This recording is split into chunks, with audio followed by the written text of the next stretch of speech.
For joining us this morning for our City Council Budget Development meeting. We'll go ahead and get started. Ruth, could you please call the roll? Yes, sir. Adamson? Here. Bray? Here. Cheatham? Here. Lorick? Here. Ortega? Here. Stevens? Here. Black? Here. Thank you. We'll jump into agenda item number 2 is fiscal year 21 budget development overview. Ashley, will you give us an overview real quick? Heather's going to actually start with the retiree stuff. Okay. Because it's part of the overview. Okay. And then I will give mine so that we can just go into tax solution. Perfect. Then Heather. Good morning, everyone. Heather Buchanan, Human Resources Director. I printed a hard copy just so you have it in case you want to take notes.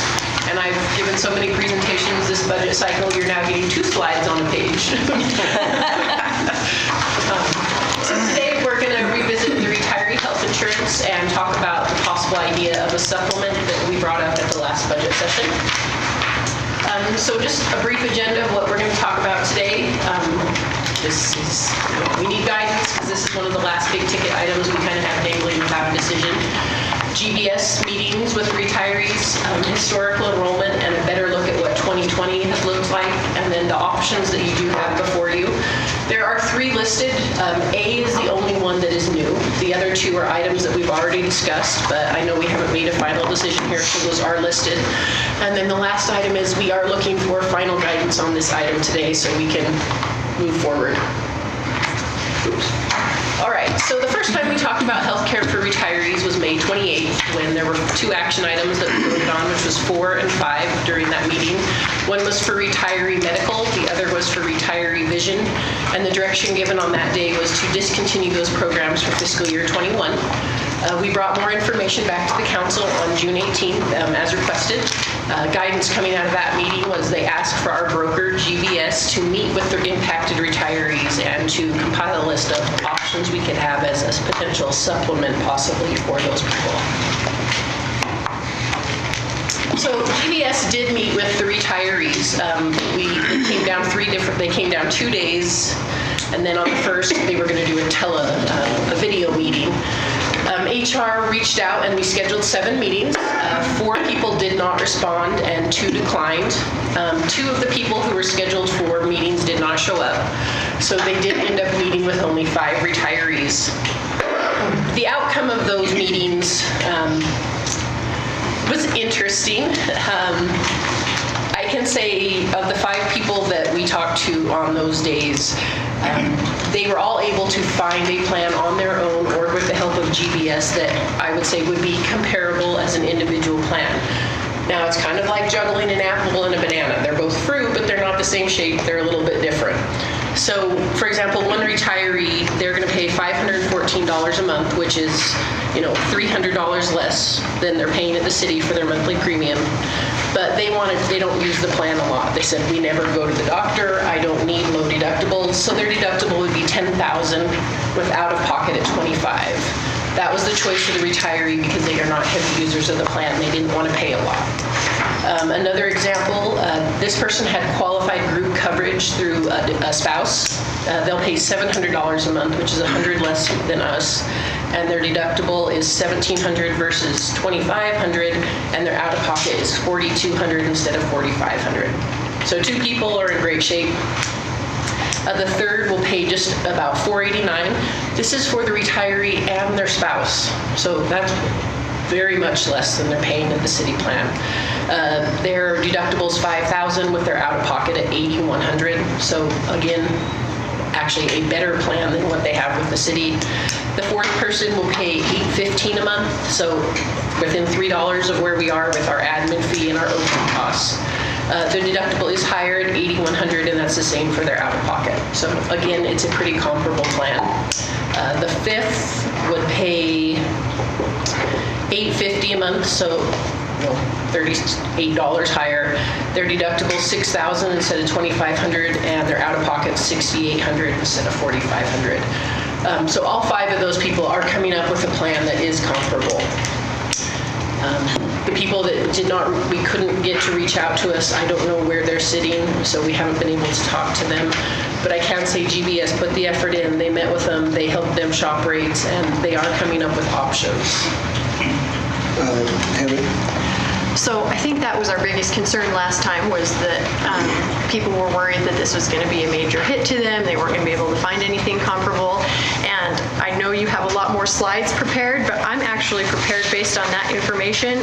I would like to move that we just skip straight to C, and I move that we discontinue the pool and offer no supplement. It sounds like it's not going to be a terrible problem. And Can I just touch on this slide? Yes, right yes. here? Just because it's going to give you...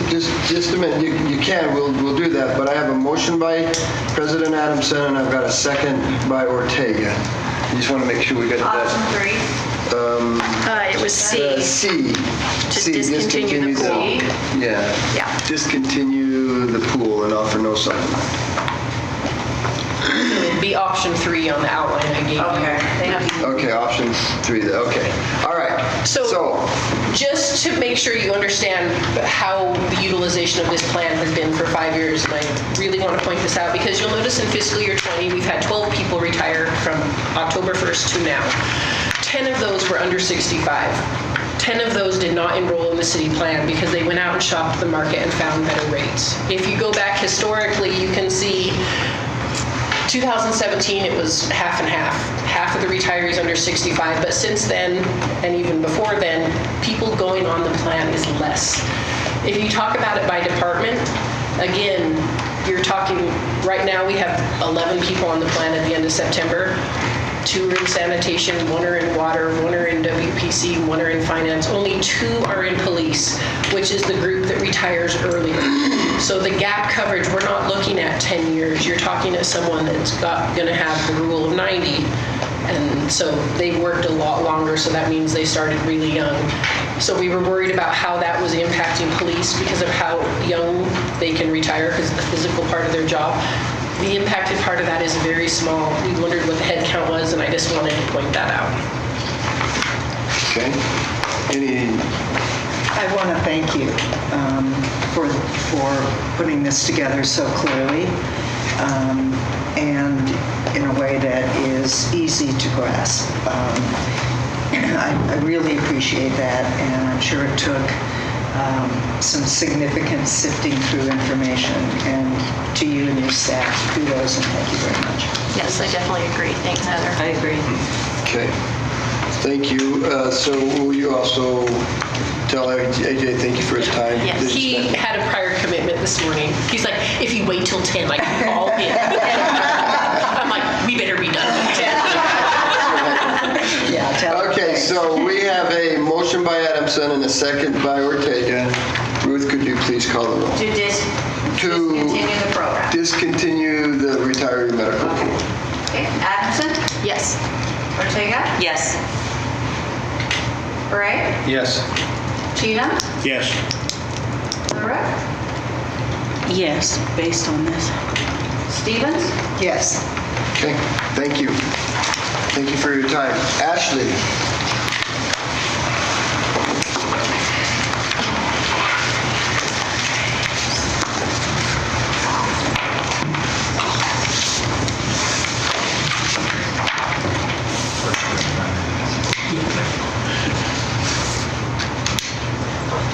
Okay. I might just add, I think that was a record for Heather. I don't think she's ever been in front of the council. I know. Less I time had than that. slides of data to beat you guys. Oh, sorry. You can read it if you get bored. No, this actually is really good. It was loaded to our Yeah. iPad, so we did, so yeah, we We'll were on on the the agenda center on. Yeah, yep.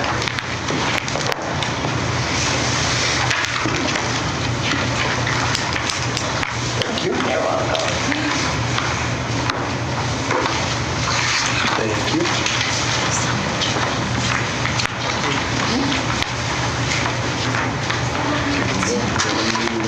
Thank you. Go over there.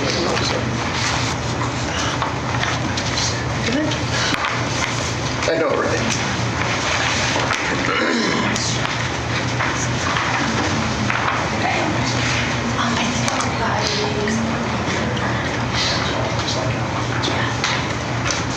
We're good? Thank you. Okay. So we're going to start with a quick budget overview. So let me get this pulled up really quick.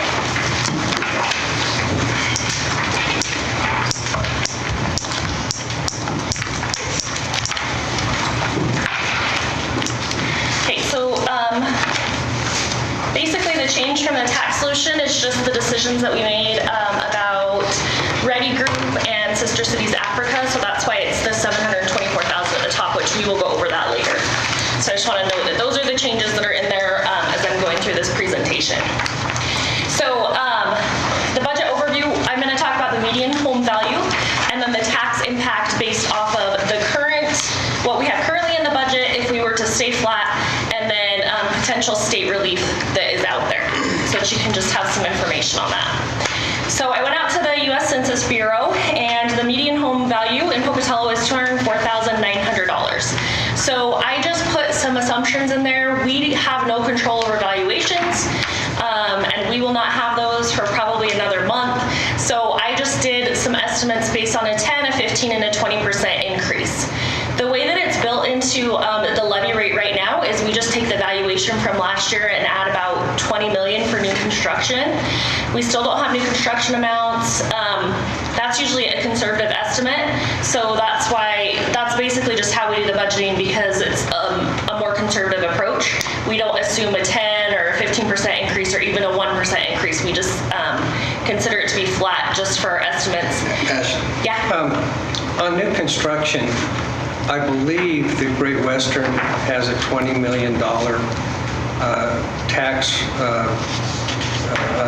burden that will increase this year. I'm still trying to find that information, and so I will email it over to you. Okay, but if that's the case, then our technical new construction would probably be 40 million. Right.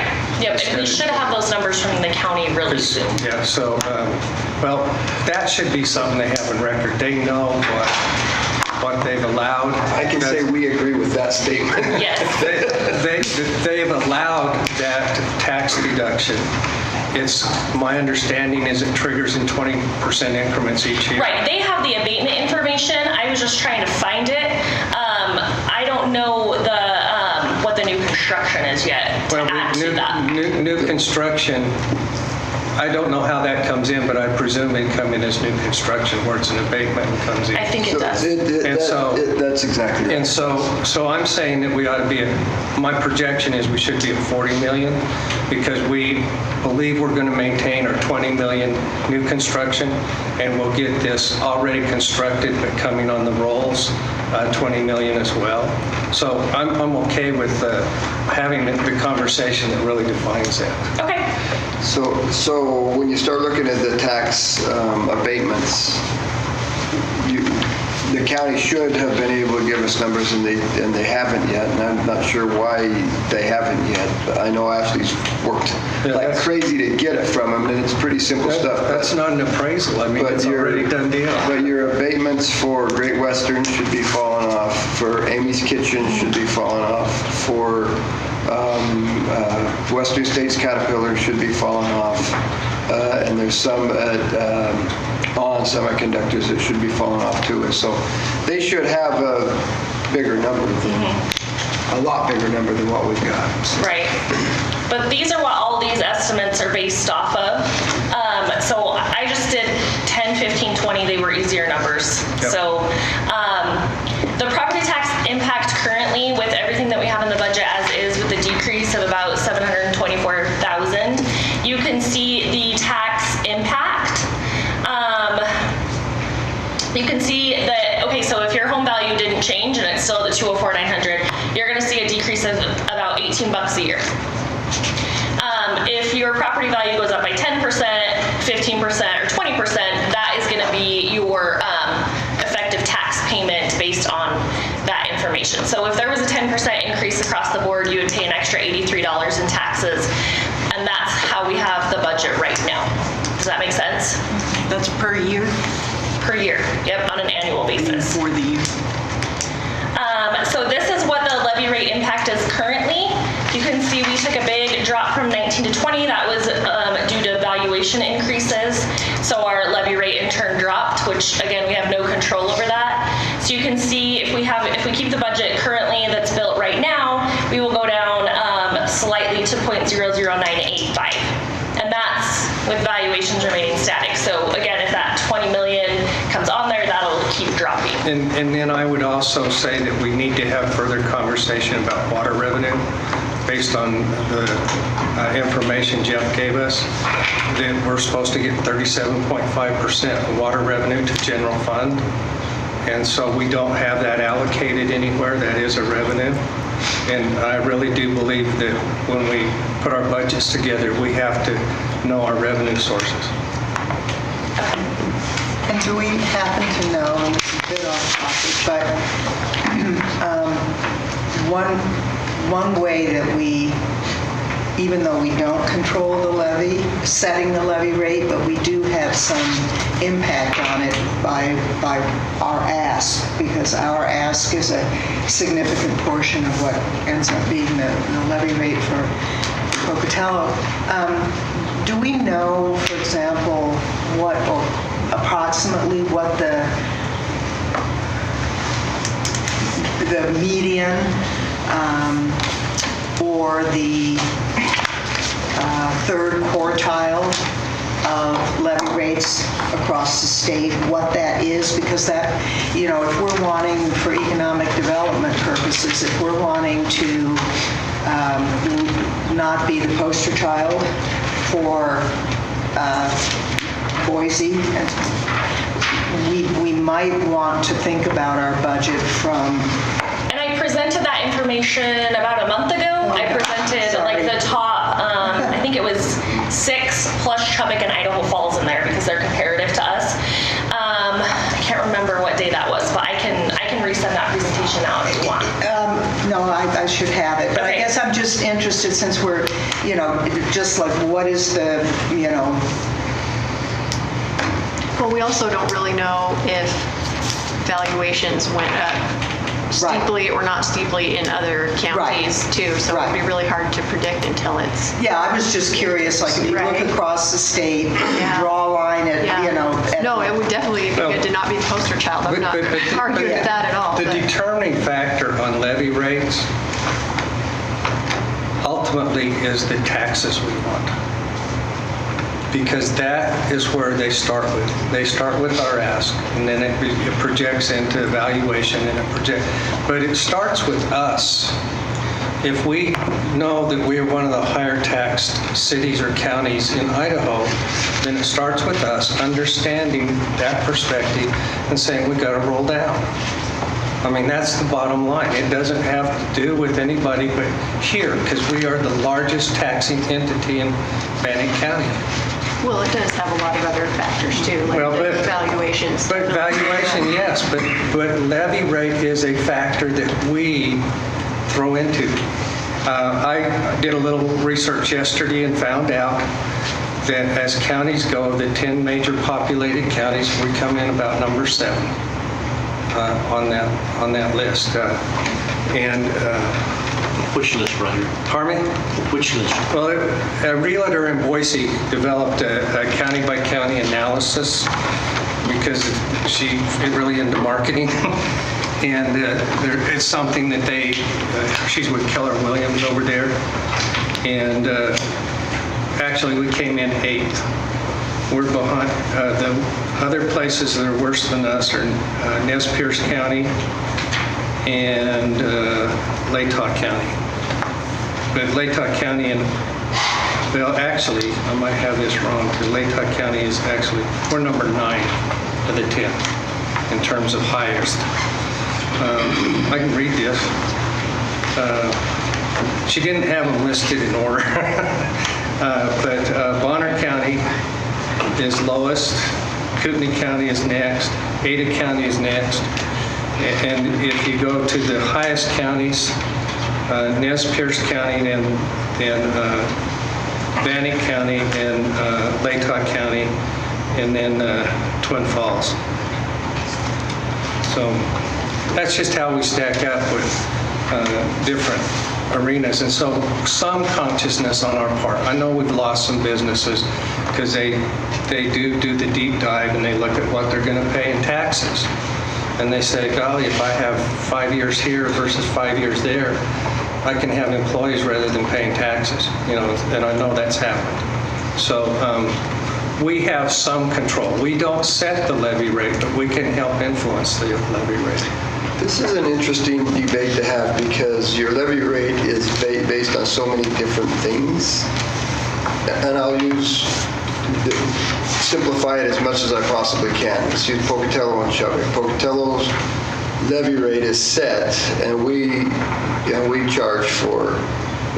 We have an airport we tax for. We have a cemetery we tax for. We have a library that we tax for. And when you look at Pocatello's tax, it says this. When you look at Chubbuck's tax, it says that they're lower than we are. But if you add the Chubbuck's library in there, now all of a sudden they actually bump up above us. But it's fun to say we're the highest when the reality is we're not. We tax and we're very clear about what is there, but others don't have that same thing. And so when we start talking levy rate, it's very important to remember that just look at Pocatello and Chubbuck. Chubbuck's general fund levy rate number is just barely like a tenth below us or something like that. It's extremely close. And yet they get credit for not having a levy rate that's so high. Their levy rate is probably 9.84. Or 9.80, I don't know what their levy rate is, and I'm throwing numbers out, but it's close like that. And so when we start saying, well, we're the highest taxed this, we've got to look at everything that we're the highest taxed for and why we're that. We're not including and having everything all inclusive in those things. And so I want to put it in perspective as much as we can so that, we've got to look at the levy rate. We've got to pay attention to what we're doing there, but we also have to be realistic on what we're saying when we're talking about that levy rate. And point out that it's not an apples to apples comparison to just look at that one number. What are they getting? And that's my concern. My concern is with the study that you have from the Keller Williams lady is the state of Idaho put one out there last year or the year before that Bannock County is actually about there's like 9 or 10 cities or counties, not cities, but counties that are higher levy rated tax. And but I'm looking at major cities, major counties. That's why I did. Well, I'm talking Ada County, Bonneville County, Twin Falls area. That's what I'm looking at here, and I'm looking at the counties. And I'm looking at what her comparison was on a county basis. Chubbuck would fit into that because the comparison is by county. And so it's looking at all the levy rates and the average for the counties. It would be interesting to see what the state's numbers are coming from the state, the actual state things. Since you're obviously much more aware of that than certainly I am, would it be possible for somebody in your office to send us either that study or a link to it or something? Let me see if Ashley, if you'll take a note and see if you can reach out to the state tax commission and see if they have that. I don't remember where we got that thing from, but it was a couple years ago. It was a one-piece sheet paper. I can see if I have a copy of that. I would like an updated one though, because it's a couple years old. It shows like all the levy rates? Or? It showed the levy rates per county throughout the state. Okay, I'm pretty sure it's on their website. You can get one from the Association of Idaho States. I mean, not Associated. Well, Bannock County Development should certainly. Yeah, I think that might be where it came from. Yeah, Bannock Development on it. They should have that because regardless of whether it's apples to bananas, the reality is that we either, if we are trying to address economic development and address taxpayer concerns, we need to be able to clearly and succinctly communicate this information, number one. And number two, our local development and regional development entities obviously need to have a marketing strategy that clearly addresses this. And at least for the general public, and I'm using myself as an example, that information it's not being addressed effectively. And so that regardless of what the reality is, it leaves Pocatello and Bannock County in a situation where the optics are not functioning in our favor, and that concerns me. Sure. So. Sure. Sounds good. Yeah, we'd probably beat that one enough. We'll see if we can't find that. Thank you. Thanks, Ashley. Okay, so if we were to, this one is assuming that we kept the same amount of taxes that we took last year. So you can see there's a slight decrease if your home value stays the same, and then the tax increase if we were just to remain flat, based on the 10%, the 15%, and the 20%. So this is, we would still take the same amount of tax. I just wanted to show you what that tax impact would be. And then this is, of course, the levy rate would just be, it's almost flat, but you do have that, I have that 20 million built in. It would change, of course, with the valuations and with any new construction that we have coming on the roll. So it would actually go down, even if we kept the same tax dollar amount that we took last year. So this is the change between the two. If your house value remains the same, if we were to take the same amount of tax we did last year, it would increase by $17.23 a year. And then the other numbers are on there as well, so that you can see by keeping things the same and potentially using that money for whatever council would decide, this would be the tax impact to the average homeowner. So, and I want to make sure I'm understanding when you say if we take the same amount, however you started your last paragraph here, you're talking about the levy rate. So I'm talking about the dollar amount. Mm-hmm. Okay. Yeah, if we took, so that we have that gap of $724,000, if we use that money for whatever council decided they wanted to use it for, this is what the taxpayers, this is the difference from what is in the budget currently to if we use that money to provide some sort of service or whatever, the council decided to use that money for. This would be the difference. I'm going to go on record. I think the taxpayers got hit hard last year, very hard. I'm not inclined to try to raise anybody's taxes anymore with any formula we do. Well, and that also depends on the valuations. If their valuations come in higher, it doesn't matter what we do. Well, but I'm saying that this plan right here is toying with the idea of taking more taxes than what we have in this plan right here. Yep. And I'm going to be on record, I don't want to do that.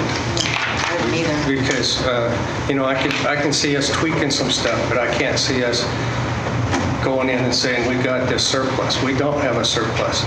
The taxpayers have a liability towards us. And I want to go on record being in the same place. I think they got hit hard last year.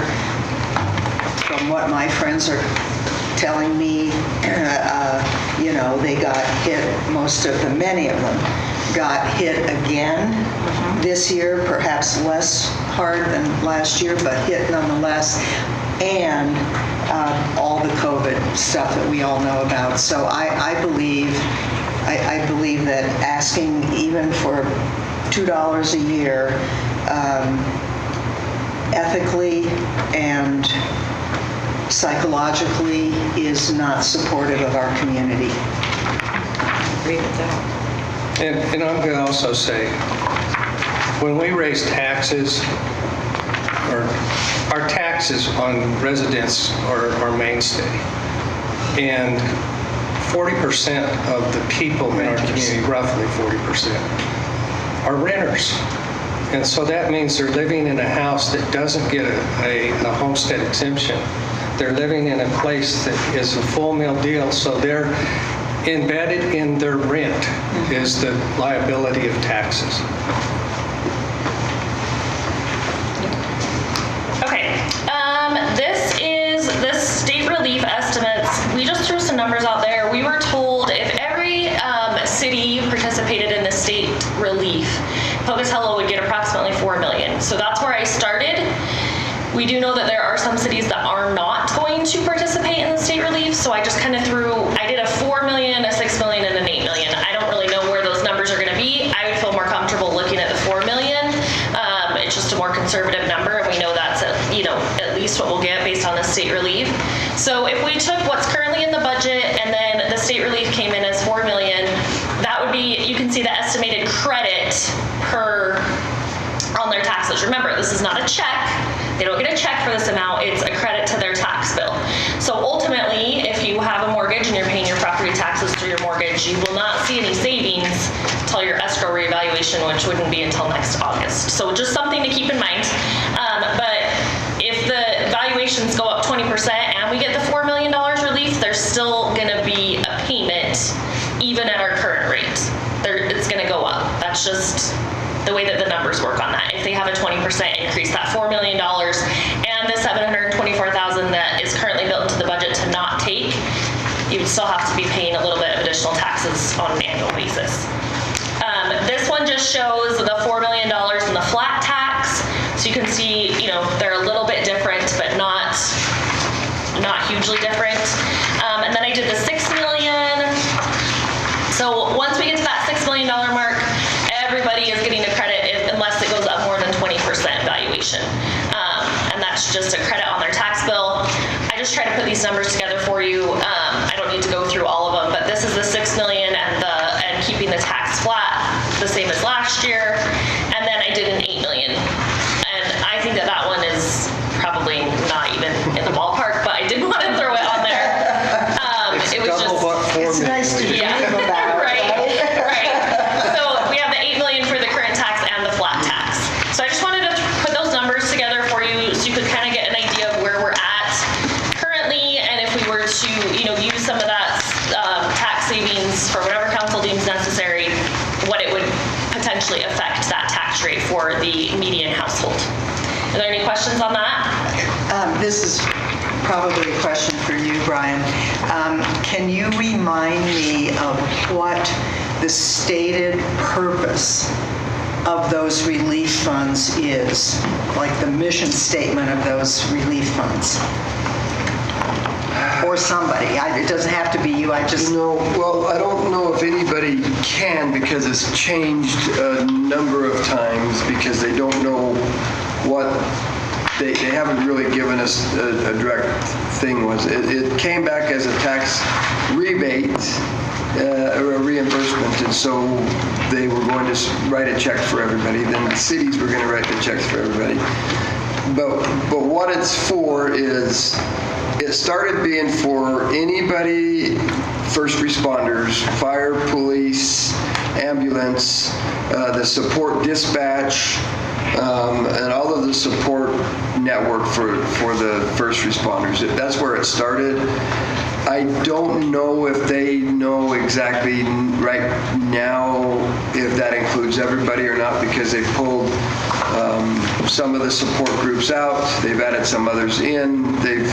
It's kind of been back and forth, but it really, truly, it's first responders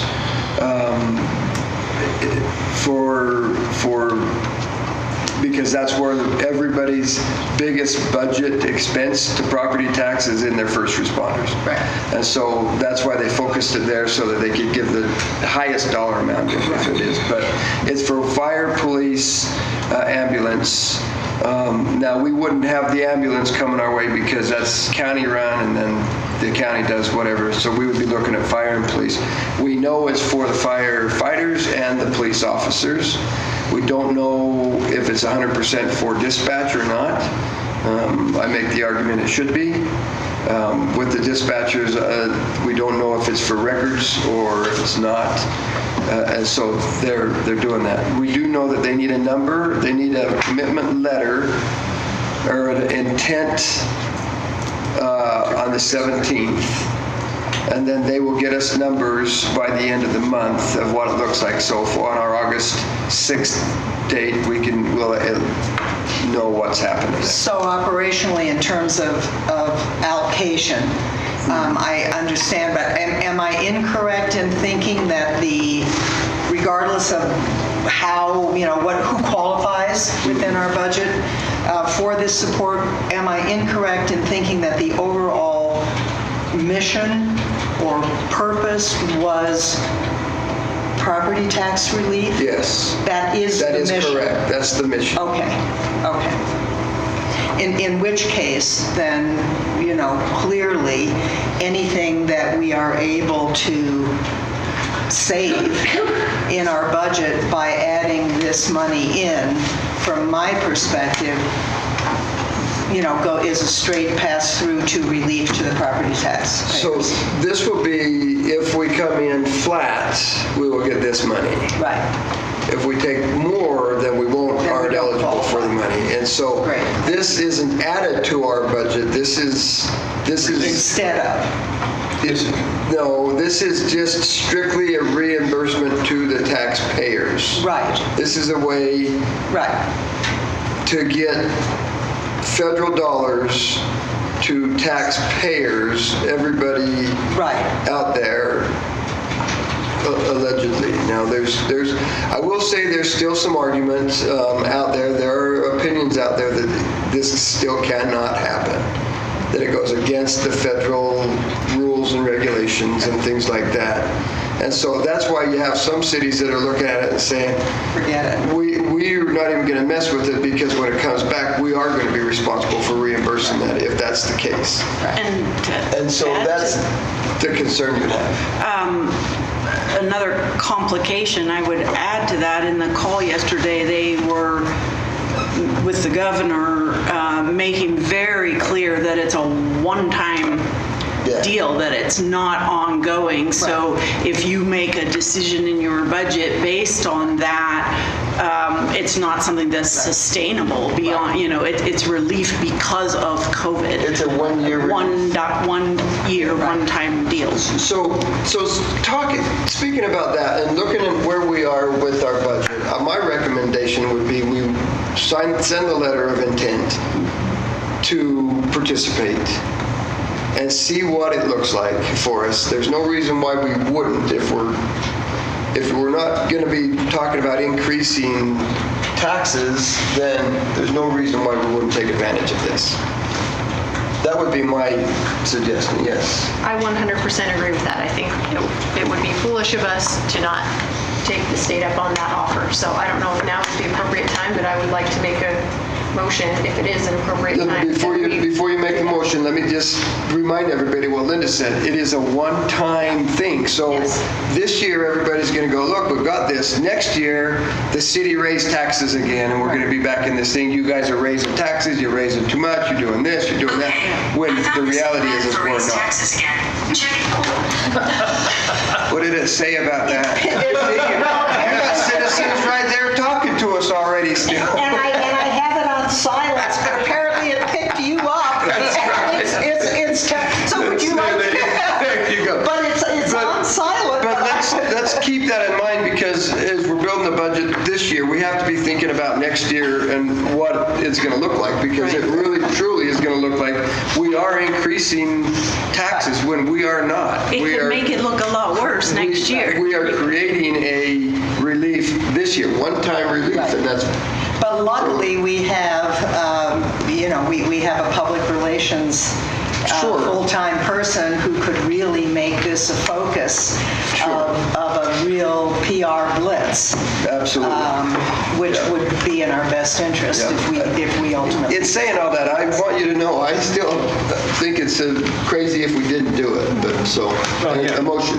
And I was also on that call, and I think there are also some other benefits to it. For example, we still continue to accrue in foregone, so we're not shooting ourselves in the foot potentially in the future if we did have a future need.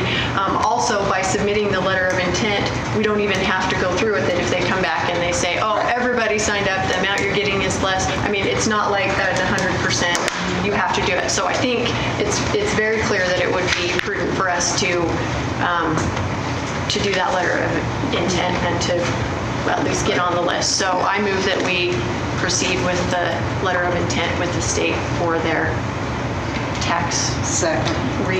what is it called? Tax relief. Tax relief. I think it's tax relief. The state program, Yeah, whatever state its name program. may be. Nice and clear as mud for you taking Yeah. minutes on. That's right, that's right. So I have a motion by Adamson and a second by Lurick. Yes. By Lurick. Any discussion, other discussion? Ruth, would you call the roll? Yes, sir. Adamson? Yes. Lurick? Yes. Gray? Yes. Gina? Yes. Ortega? Stevens? Yes. Super, okay, thank you. Can I just insert right here that they made the announcement yesterday also in that call that our sales tax have actually exceeded pre-COVID expectations. And they've still got to finish up with July. They said it was like the best June Yeah, ever. never better, so. So that's good news for us. We're pretty confident we'll hit our sales tax number that we put up there. This is just a process question.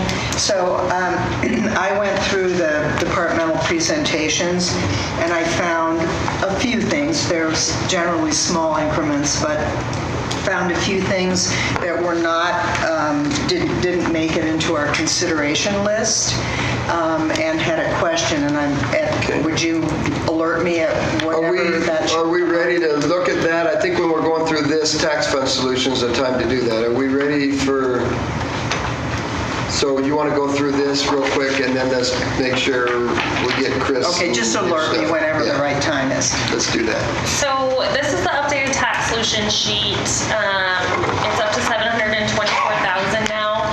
I know that there was some discussion at the end of the meeting about the $50,000 for the river.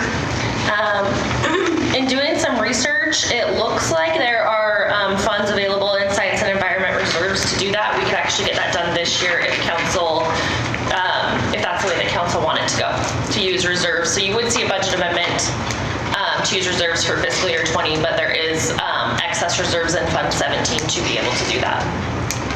And that's just what I wanted to start with, so. Can I ask a question about that? So I was talking with John Siegler from the Sagebrush Step Land Trust, sorry, about, you know, the money, they're asking for a contribution because they got a big donation and this would sort of be added to that or, you know, help with that.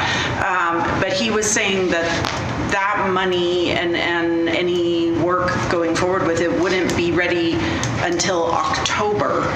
And so he was, you know, wanting us to put that $50,000 in our budget for the coming year. If we do it out of... We could do it either way. Out of reserves, can it still be used when, at the time that it's needed? Yeah. And maybe, Hannah, am I wrong in... No, so if In we, understanding. if they don't need it this fiscal year, we can just build it into the budget. And when you go through the budget summary, it'll just show that they're underfunded by 50,000, which means they're using reserves. So absolutely. So if we went ahead and approved using 50,000 from the reserves this year, we could still use it if we didn't get to use it until later. That wouldn't be... Right, and yeah, we could have that conversation when they would like the money. If they don't want it until October, then we'll just build it into the budget. And maybe I'm misunderstanding that. That was my understanding of what he was saying when they would be ready. Yeah. But maybe we could use it earlier. I don't know. Well, the match has to be made before the other money is leveraged. Right. So I think there would be, I mean, there's advantage to having the match available. Sure. Heidi? If that's in science and environment, is that coming from enterprise or tax funds then? Or a combination? It's enterprise? It's mostly enterprise funds. They do get some contributions from other entities though. Okay. See, that to me makes a lot more, well, Hannah's raising her hand, so maybe she has a comment on that, but that makes a lot more sense to me than raising tax. Yeah, that makes sense. Yes, Chris? And if I'm in the weeds, just tell me. I'll be fine with it. I have great admiration for Jeff and the staff in science and environment, and I think that they have done an incredible job over the years of doing a lot with almost nothing. And rather than dig into their department reserves, if I'm understanding correctly, I would rather see us look carefully at our current budget and find that $50,000 so that we're essentially leaving their reserves intact, because this is a huge project and they have other projects, with the recharge ponds and all of that. So I would rather go that way, and I think if, depending on how accurate my understanding is relative to the things that departments offered operationally but weren't considered, half of that $50,000 at a minimum is actually available by accepting some of the reductions that other departments offered. So then in reality, I believe that at a max we would be looking for an additional maybe $25,000 within our entire budget. So is Which this, I think we could find. this 50,000 excess reserve? So they've got their reserve amount, and this is over and above that reserve amount? Yep. Okay. Hannah, do you have any opinions? Hannah Sanger, Science and Environment Division Administrator. So yes, the funding, it is excess reserves, and it would be reserves from water and WPC that come to the Science and Environment. We charge our co-permittees money, so it wouldn't be money from Bannock County that's in my reserves. They pay us for services rendered. So I just want to make that clear that they aren't building up our reserves. So I have a presentation for next week, which was related to this, that was on delay because of COVID, no study sessions for 3 months. So it will be modified by whatever is discussed today. But there's a number of things on the table and a number of options for funding them, and we're trying to make a couple things work. I have excess reserves, and one of the hopes is using that to complete the Centennial Park design, because there is Land Water Conservation Fund in the tune of $900 million that's about to be funded, which we could then use to execute Centennial Park. Usually it's been funded at $40 million from the Fed. So a big thank you to our congressional folks who have made that happen. So I have a push next week to present to you of finishing that design. Can my funds be used for that? And need to complete talks with Ashley in the legal department just to make sure. But otherwise, some of those reserves instead of for Centennial Park, they could be used for this project. Certainly, it's a matter of all that work needs to get done. So that's the challenge. And I'm happy to give the presentation now if you have a question. I did bring it, actually. I saw Heidi, but did you have something? Go I ahead. had a question. Go ahead, Chris, and then Heidi. So if I'm understanding you, if we took $50,000 for the land trust match from the excess reserves, the impact of that, taking that money, would be on executing Centennial. There's enough money for both in the reserves. Okay. And I have a request in for about 20,000 of additional reserves just this year. That would be cutting it really close. So I guess Close, but- I mean, if we can, minimize the impact to that department's excess reserves. I would like to do that because this is a huge project, and I believe that, as I said previously, they've scrimped and saved and done more with almost nothing than I thought was humanly possible. Okay. I think if we're going to talk property tax relief, then we've got to stick to that. And so I am not in favor of taking any on this spreadsheet for the budget of tax right now. I feel like we need to get more information at our future meeting that Hannah has prepared for us that we don't have right now because she didn't think we were talking about it right now. But I think we need to get that information and look at it and weigh it against those other options and consider it at that time. So I make a motion that we do not include anything for the river with tax dollars at this time, but that we consider that at our future meeting out of the enterprise funds that went into reserves. Out of the reserves of So science and your environment. your motion is that we never consider in this budget cycle tax funds being used for the river. Because she said that we future consider enterprise funds. Well, the enterprise funds that are going into reserves, because Ashley said we could do that right now without even Okay. this, yeah, so I don't want to put it in this budget right now. So what I heard. Sorry, that's getting real confusing. Yeah, it's a very confusing Yeah. motion. And so what I heard was there's enough in excess reserves for this 50,000 plus to do whatever Hannah has for us next week. Maybe. And then there's another $20,000 that that- Hannah just said that may or may not. There's 316,000 right now. 316. That's excess reserves, 316. But she has an extra 20,000 request in that is not, and Ashley said it would maybe go over or That's at least be 90,000. very, very close. Can we also just get some clarification on the congressional stuff, the 900 million? Mr. Mayor, we have a motion on the floor. We have a motion. So I guess my motion is to simplify I it. need a second.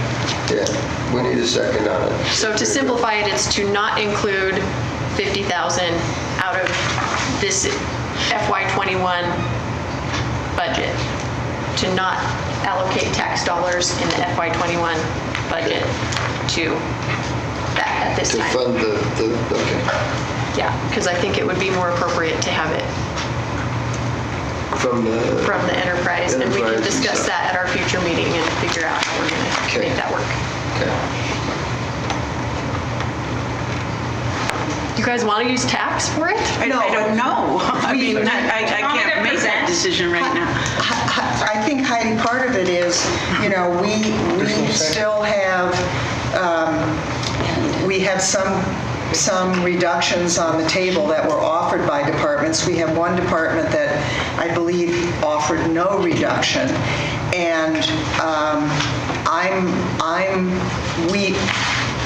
I believe that we can find at least a significant portion of this 50,000 without adding anything by taking reductions that we have not yet considered.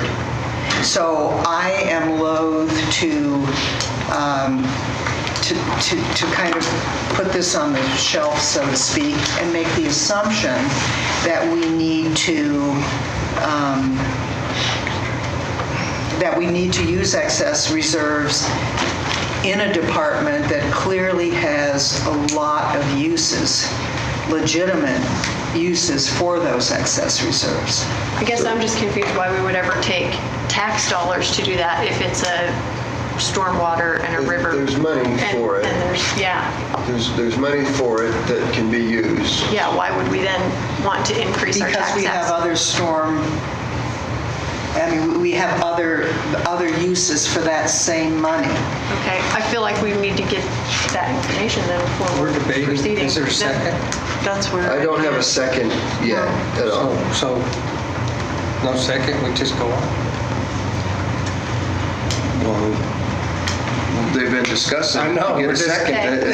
And So I guess and I'll my say motion will die, so somebody else will that have there won't to. be, that it'll die when everybody's done. We just haven't declared it dead.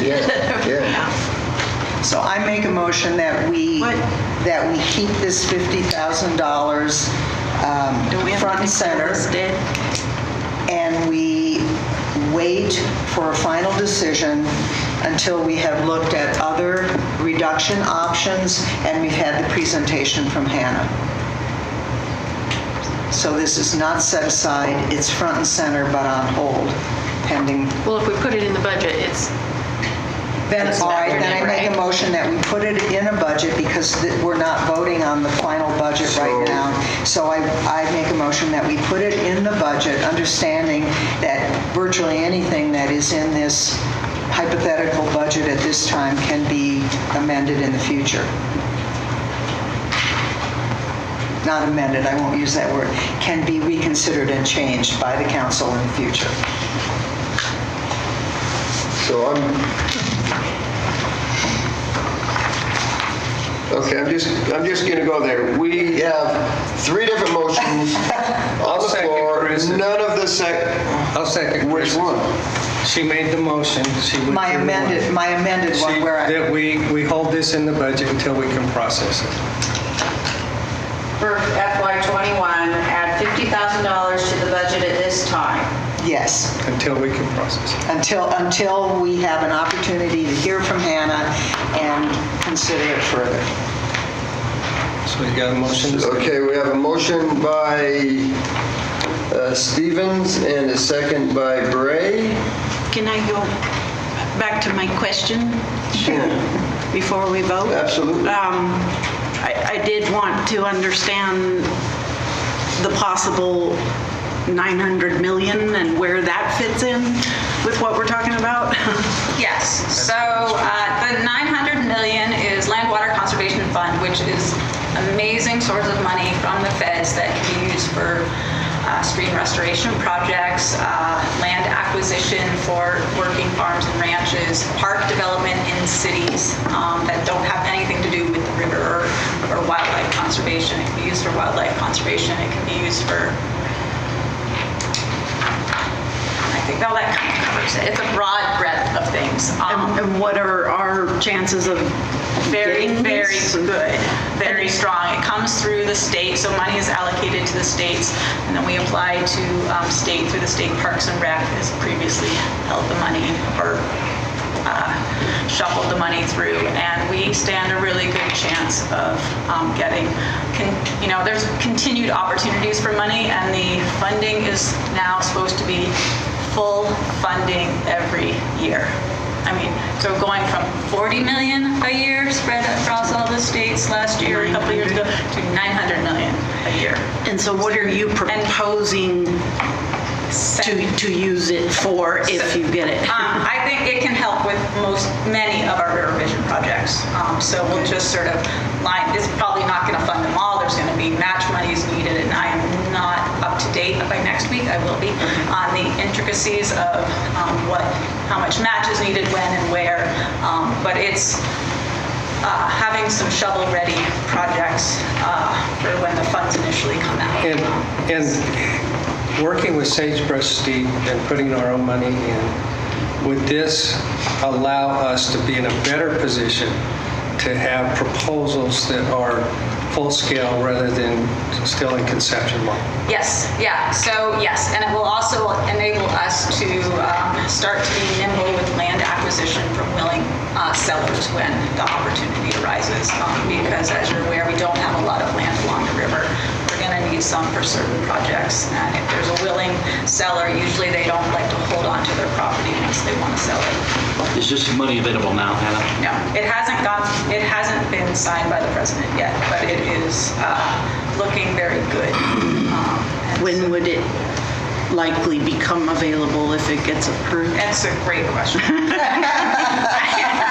was thinking I had another week to think about that figure it out. or to find out. So I have it on my computer to read up on it and get the details. So you'll But I have a presentation I've talked to a bunch of staff about. We have a bunch we need to work out with the internal, just making sure money's these are available and we're giving you the best recommendations. And so I prefer to wait a week to get our heads straight and to have Jeff here and as well to talk about that. Okay, super. So we have a motion by Stevens and a second by Bray.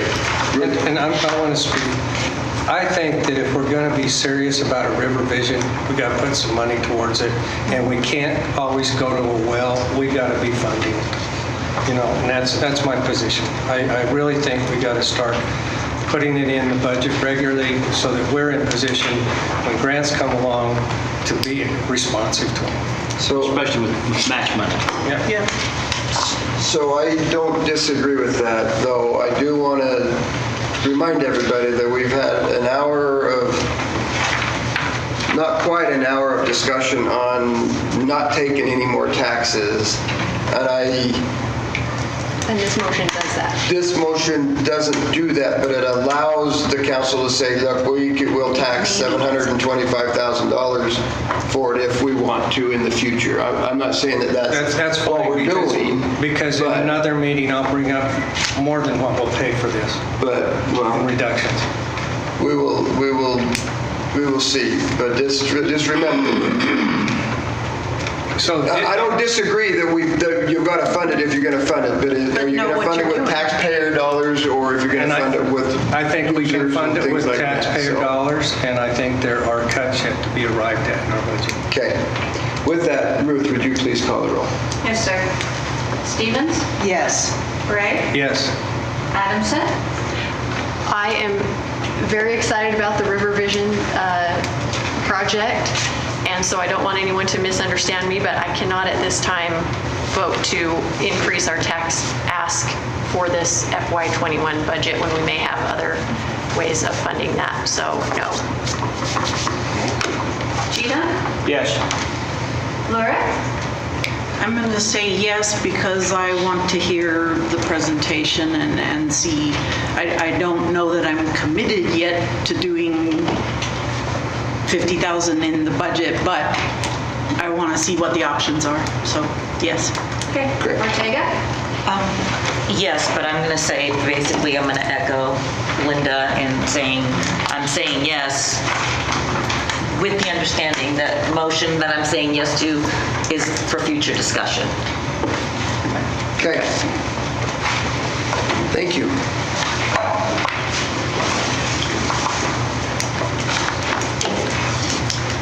I guess we can go over what is included on the tax solution. I thought I got everything on there, so. Okay, Chris, what have you got that you found Okay. that isn't?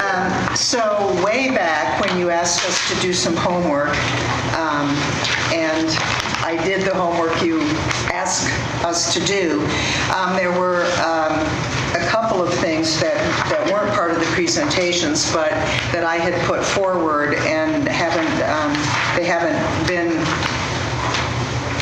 we haven't had an opportunity to consider them. So one is that I propose that when we have an upcoming retirement in the mayor's office, that we reduce personnel in the mayor's office by 1 FTE, which means nobody loses a job. We simply don't fill a vacancy. And I believe that that is equitable because in the process of a variety of departmental presentations, there are a number of departments that have unfilled positions that they have contributed toward keeping our tax ask low, and I believe it's equitable for the mayor's office department to do the same. I'm sorry, how many positions were those again? One. Reduced by one FTE. full-time when somebody retires. Right. And then I also, and there may be some legal timings around this, but I also would like to propose that we roll back the raises that were approved last year for council and the mayor. I don't think it's a secret to anybody that I was not in favor of those as a citizen last year, and I continue to not be in favor of those as a council member this year. So those are two that haven't surfaced yet. So then I went through the department budgets again, and I am proposing that we accept risk management's offer of $1,500. I propose we accept legal's offer of $2,695. Can you direct us where you're looking? So, yeah, what are Sorry. you looking at? I went back to these Stuff that departmental didn't get on here, but they these suggested. departmental budget presentations and went through all the operational reductions that were offered and then compared it to the list of considerations, and these represent those that I didn't find that were offered but have not been officially considered. Okay, could you then remind us what, You said what were the ones? Sure, that you I'll said? have to page Yeah. through it's going to Sorry. take a long time, so maybe... No, could you just repeat the ones you already said? just repeat But, what well, and what were they for? Like you said, risk Well, management, and I I'd was just have to curious go what that to was. risk management and look specifically. The one from legal is your legal notary bond. If you have the legal notary, reduction in training and reduction in travel, that is $1,600. Yeah, that's on there, and that's Okay. built into this budget though, right? That's built into that. It's been removed. Yes. So the $2,695 from legal's already in there. So all of these things that are on here has been built into this 724. So these negatives have been taken out of the budget. No, I understand that. I just didn't, I mean, I was going from, as I say, from this and, Right, and those are all in there. Risk is in there as well. okay. And and then I have a question about, so transit is built in because transit had offered a reduction of $37,752. Yeah, everything's all on there, they're just broken out. Okay, I didn't do but totals. we haven't I did talked- per item. We did, we talked about everything on here. Okay. We decided not to do the reduction in service for transit at this time. Okay. But we did reduce, Their advertising. advertising. Okay, all right. And then, as I recall, IT did not offer any operational reduction at all. And, No, he did. Yeah, we took, Albert monitoring system and PC replacement plan were both reduced from his budget. okay, all right. That's in And the green those are already section. built in. yeah, we put that in. Thank you. Yeah. Glad that was easier than I thought. Okay. All right, so that portion's done then. Is that what you're telling me, Chris? So everything in the green I'm is out of good. the budget. Either in or out. Well, if you look, yeah. It's a negative, it's taken out of the budget. If it's a positive, it's been added to the budget. But it's actually in there. All right, and I So wasn't what sure. she's doing is showing us that she's put everything that was suggested there. Got it, It's right. all been worked in. This is what we've got. Right. Yes, so the things that are in yellow were proposed, but the council chose a few meetings ago not to accept those at that time. Yeah. So we're done if we, Well, so I have a question, because I couldn't tell from this which line item between the golf course clubhouse and the zoo asphalt sidewalks. I wasn't sure which line item applied to which, and, I don't think those were asks. okay, all right. Okay, let me think a second, make sure I wrap my head properly around what you just said, so I'm not wasting everybody's time. Thanks. Okay, anyone else have anything? I would, I don't know if this is the right time or not, but We'll ask it and we'll tell you. okay, I guess. I'm gonna do this again. I think we need to go back and consider a market adjustment for our employees. I think we can do that and still save money, still lower the tax ask, come in lower than our budget last year, treat our employees fairly if we do at least a 1%. The cost on that was $360,000, so we could still save over $300,000. Take care of them, treat them fairly, and bring our budget down from last year. I mean, to me, it's a win-win-win. The amount that Ashley showed us earlier in the presentation, that the impact of lowering our budget, the 700-something thousand, the impact that has on a taxpayer is so minimal, and we can still lower it, and it doesn't, I mean, it's a little less minimal, but they do get some relief. So I think we absolutely have to take care of our employees. They're getting further and further behind.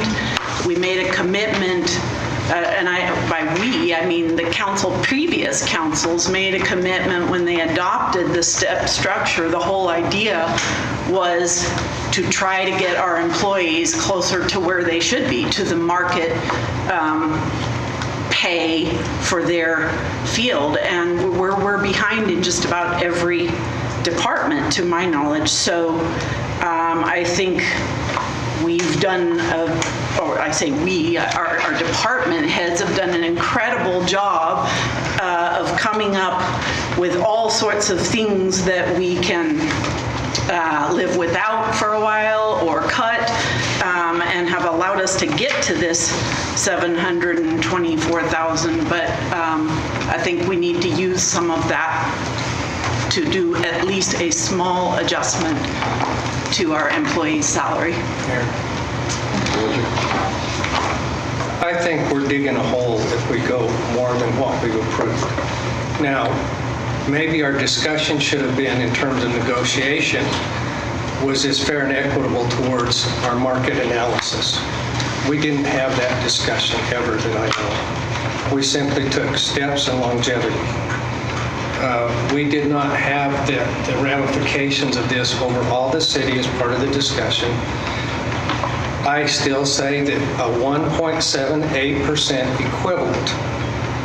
There are some employees that won't get it, but there are others then that are getting far more than that. I have no idea how that applies across the board.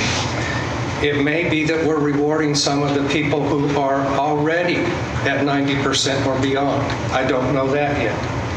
And we are harvesting savings in healthcare that will not last in order to do a pay raise, which next year we will likely have to go back and find new money to take care of healthcare. And I just can't do that. So I'm against any more pay raise. We put a 1.78% across, it applies out across everybody with what we've done so far. Okay, I have a couple of comments. I feel like we're about to go the same rounds that we went last time forever and never really came to a conclusion, okay? So at our last meeting, as a recap, we had 3 people who were adamantly against doing an additional market increase, and you guys were in favor of it, the mayor was in favor of it. I was a little bit, I guess, surprised because I thought we were going to be coming in right at level on our gap. I didn't know we were going to have this 724, which is now back to 674, but I didn't know we were going to have that, and I felt very strongly that we needed to get that money from the state, okay? So I've been thinking about it, and this is not going to make either side 100% happy.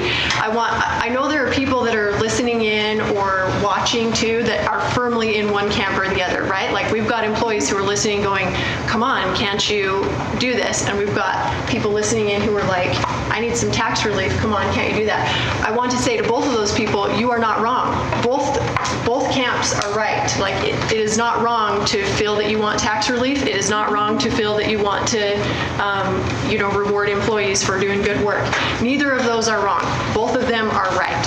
So I have an idea, and I'm not even 100% like saying this idea will work, but I'm just going to throw it out there in an effort to try and bridge the divide and come to some kind of a solution that maybe neither side is going to be 100% happy with, but it will hopefully be better than all or nothing, okay? So, one thing that really is concerning to me, and this is a concern with me for like capital contingency money, but it's also a concern anytime we have money, is that it feels like, oh good, we better hurry and spend it. It's like the cliche burning a hole in your pocket with money thing. Like, I really get concerned anytime it's like, oh yay, we've got some, let's hurry and figure out something to do with it. Like, I think sometimes it's good to just leave well enough alone, but the other concerns are very valid, and we've heard and gone the rounds about employee pay and stuff like that. So what I'm going to throw out there, and HR, we're going to have to rely on them, so I'm sorry, Heather, you're probably going to be like, why are you doing this to me? But let's prepare for whatever it is you're about to say. Okay, I'm just going to throw out an idea. What if, rather than saying, because I think Roger's brought up the concern that maybe we had a windfall on insurance this year, but we don't know what it's going to be in the future, and maybe then we're going to wish we hadn't, and then we're going to have to cut somewhere else, and it's going to be painful and bad. What if we were to do like a one-time deal, which still rewards the employees, and then we have, obviously next year, if insurance stays great, we could turn it into a more permanent thing, or we could have the discussion again at that time. But what if we were to just set aside like a dollar amount? So like, let's just say it's 300,000 or whatever was close to the 360. Okay, so let's say we set aside that dollar amount, and then we could rely on HR to say how that was going to be. Now, if HR said, I still think it's best to just do a blanket across the board, even distribution to everybody, that's fine. Or if they said, you know what, actually, it would be good if we use that as like, I've heard the term hazard pay, if you will, with the COVID thing, right? So it could benefit those people who did have to come in and didn't get the benefit of, staying on the payroll, but basically, Working from home or whatever. well, or, you know what I mean? I don't know. working. And we could have that discussion at a future date after HR has the time to process it and scream into their pillow for a second, and you know what I mean? Maybe that would be a way to do it, that we could still benefit the employees, but we're not breaking the bank in the future necessarily. Maybe we can in the future. I'm just going to throw that out as a way, and I hope maybe that you could support me in that, because that would help us because I do think the concerns about COVID are real too. Like, that people say, well, why are you granting all these extra, but if we can claim it as like a hazard type pay, maybe that helps with the perception. I don't know. It's just a thought. I'm just throwing that out there. Linda has, and then Roger has something. Well, and I appreciate you coming up with ideas of ways to handle this. If that's the compromise that can get this done, then I would consider it. It's not my preference, obviously. I feel like this is something we need to do, and we need to make sure we do a little bit every year until, well, I was going to say until we get where we need to be, but we never get where we need to be, because we actually just keep getting further behind, because the cost of living keeps going up and we don't keep up with it. So we need to try to do a little bit to keep up with it. So I'm not in favor of a one-time thing, but if that's the best we can get, then I will consider that. However, if we go that route, I still think it needs to be a across-the-board percentage.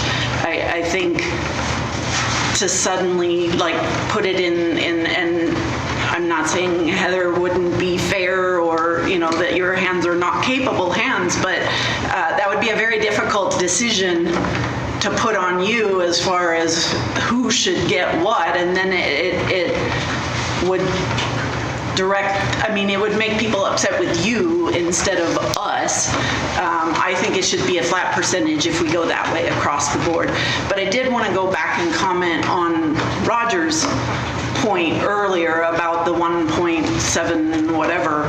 I just can't disagree with that more strongly. I think you can't average it out that way. There are people who are getting nothing, and there are people who are getting, decent raises. So to give an average, mathematically it might make sense, but to our employees, it doesn't make sense. And I think we do know who benefits and who doesn't.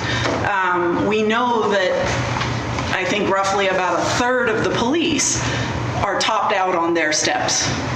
And so when you do a step raise, they get nothing. We know the firefighters have no step system. So if you do a step raise, they get nothing. I've also heard from some of our employees, senior employees, who felt that by focusing on a step raise, you're rewarding people who've been with the city like a year over people who've been with the city, 20 to 30 years.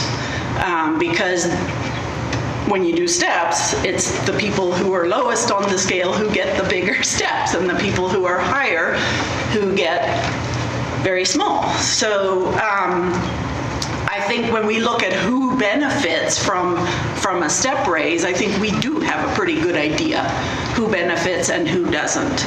And I have a real problem with the idea that we are somehow not taking care of some of our most senior, hardworking, loyal employees. I'm just feeling, and I hear from people that I talk to that say, yes, take care of your employees. That is something people value. And I think we can do it and still, put at least $300,000 or a little bit more aside.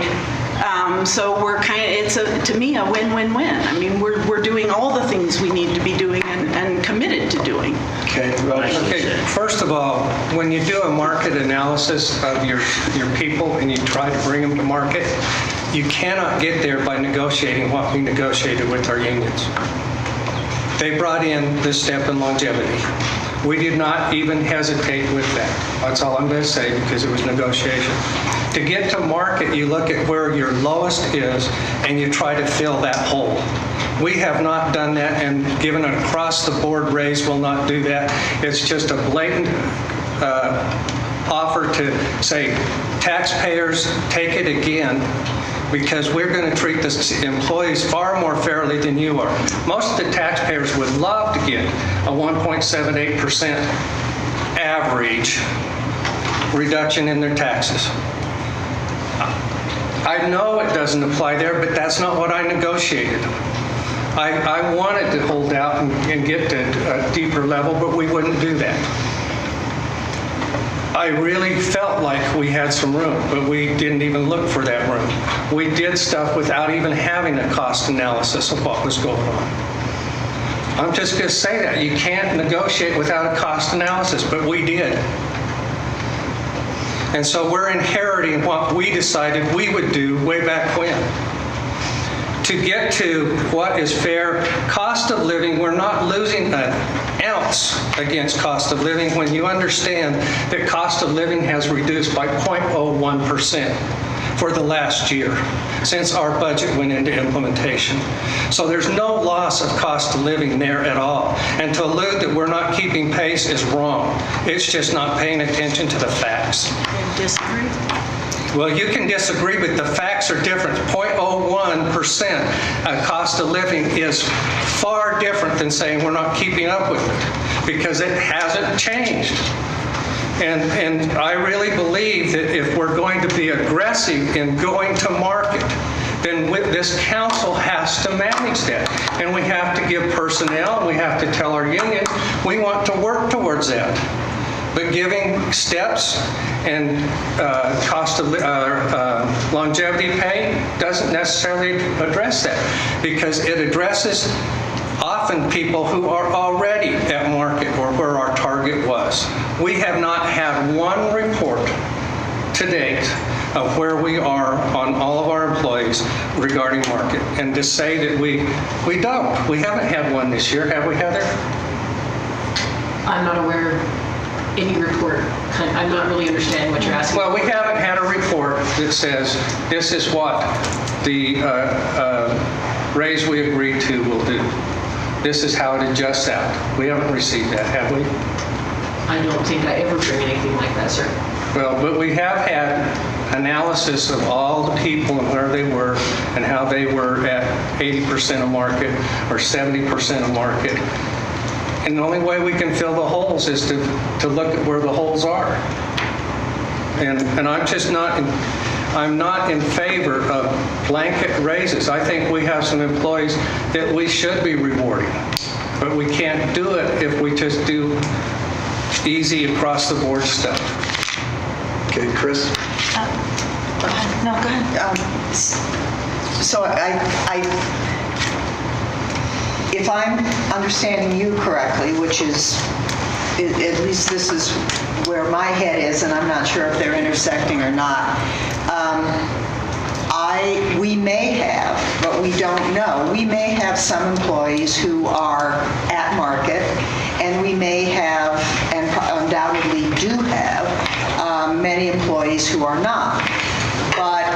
But if we want to get everyone to market, then employees who are already at market are going to have to understand that they may not see an increase while we are raising other people who are demonstrably below market. But the only way we can do that is if we establish some comparable criteria and do a thorough, rigorous, which is going to take a bunch of time, job of determining what the data is. And to that point, I think we all received a pretty remarkable piece of data research done by private citizens who are attempting to do exactly what we're talking about. And I say attempt because they're working from the outside in because they have no other choice. They have done, I was so amazed by the research that I made a phone call and said, talk to me. And they have spent hours and hours and hours and hours and hours doing their very best to dig deep and get information so that they could compare apples to apples from a variety of communities in Idaho. And they've also established criteria such as population, square miles acreage, maintained lane miles, number of utility residential accounts, number of utility commercial accounts, to use as benchmarks to figure out who our comparables are. I know they would say, and I agree, that what they have done is not the definitive word, but it demonstrates, I believe, what we as a city need to be doing so that we are digging deep and we are working from data. Because, for example, if I'm a department head, I'm going to undoubtedly know the other department heads in cities across Idaho. And I am going to have a better chance of calling my colleague and saying, hey, here's how we're structured. I know it's different than you, et cetera, et cetera. I mean, I can't remember if it was Chief Gates or Chief Shai, who, when we were talking about differences in budget, we're able to explain relative to Twin that yes, but they contract out, he can get that information, whichever one of you it was, gentlemen, because you know these folks. And I believe that if citizens are driven to the point of frustration where they are trying their best to work from the outside in and do the work that we as a city should be doing, it is a clear demonstration that we are failing in our duty. And it goes directly to the point that Roger is making, specifically relative to market value salaries. So I just want to make a statement here. We as a city are not failing doing our duty and comparisons and things like that. We are not doing that, nor have we done that. It is what was sent to us was a rudimentary thing. If we want to look at apples to apples, Heather has spent a year and a half trying to gather that information so that we can do that. And it's literally a year and a half process, and it's still not done because we're comparing position by position, places of cities that are doing different things and comparing it and making it as close to possible, apples to apples as possible. And so I can appreciate that the citizens have gone and done that. It's not a difficult thing to do to call the city and say, what's your max budget? Do you have this? Do you have that? Do you have that? Okay, we're going to take this and scratch it and do this. And then we're going to make a comparison. I think it's great that they did that. And I think it's neat that we have citizens that are interested enough to do that. However, I will not in any way, shape, or form be able to stand here and let the council tear the employees of the city apart because they are working their damnedest and they're doing a damn good job at what they do. And I will not let citizens calm down. Believe. No, don't tell me to calm down right now when you attack my employees. You attacked me. That is exactly what that was. No, that wasn't. That was 100% an attack on my employees, and I will not stand for that. You are. I am sorry, and I will stop raising my voice. I will stop raising my voice because I should not do that. But I will tell you, the work has been done. And the comparisons have been made. And we are not interested as a council, has not been interested in really knowing what that looks like. Mayor. Because our police chief and our fire chief and our HR directors and our people are underpaid. That has been proven time and time and time again. Every time we have this discussion, they are underpaid. Mayor. With a comparison. And that's a fact. So please do not attack my employees. Mayor. I think they're our employees. Mayor. But do not attack our employees. Mayor, with all due respect. That is what happened. No. That is your. That is 100% what happened. Mayor, that is your interpretation of what I said. That is not my interpretation. That's a direct thing. We have citizens that did this because we failed to do that. That's a direct attack on employees. Mayor. Can we have a 10-minute bathroom break so everybody can take a deep breath?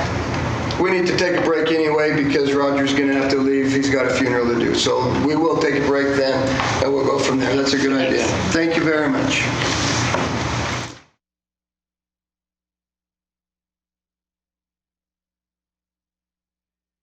For joining us after the break. The break was a lot longer than a 10-minute break, and so we'll go ahead and restart the meeting right now. Thank you very much for joining us. We'll go back to the tax fund solution thing. So, thank you. Heidi? Okay. In an effort to move us along, I would like to make a motion. I move that we allocate a flat $350,000 out of the FY21 budget that will be used on a one-time basis for this year only for employees, and that we will have HR's recommendation on that. HR's recommendation on how to distribute that.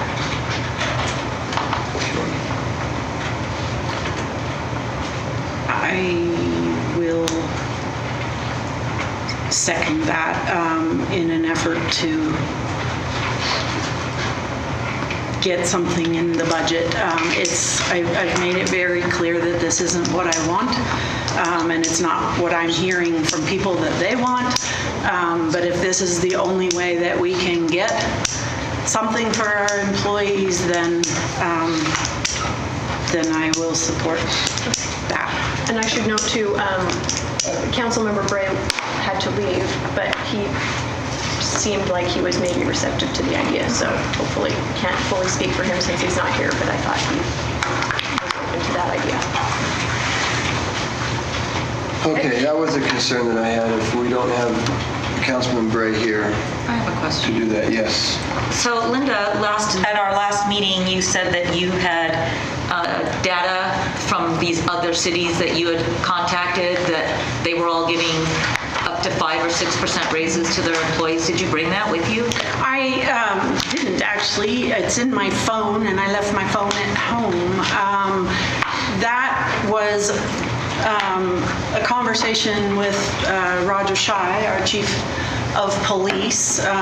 He talked to several cities to see what they are doing, and so if we would like, he said he would be willing to come up and tell us which cities he talked to and what they're doing. So, and again, they're in their budget processes too, so it's not final, but these are the amounts that some cities are looking at. Would that be okay to have? You want to come up and speak to that, Roger? Thank you, Roger.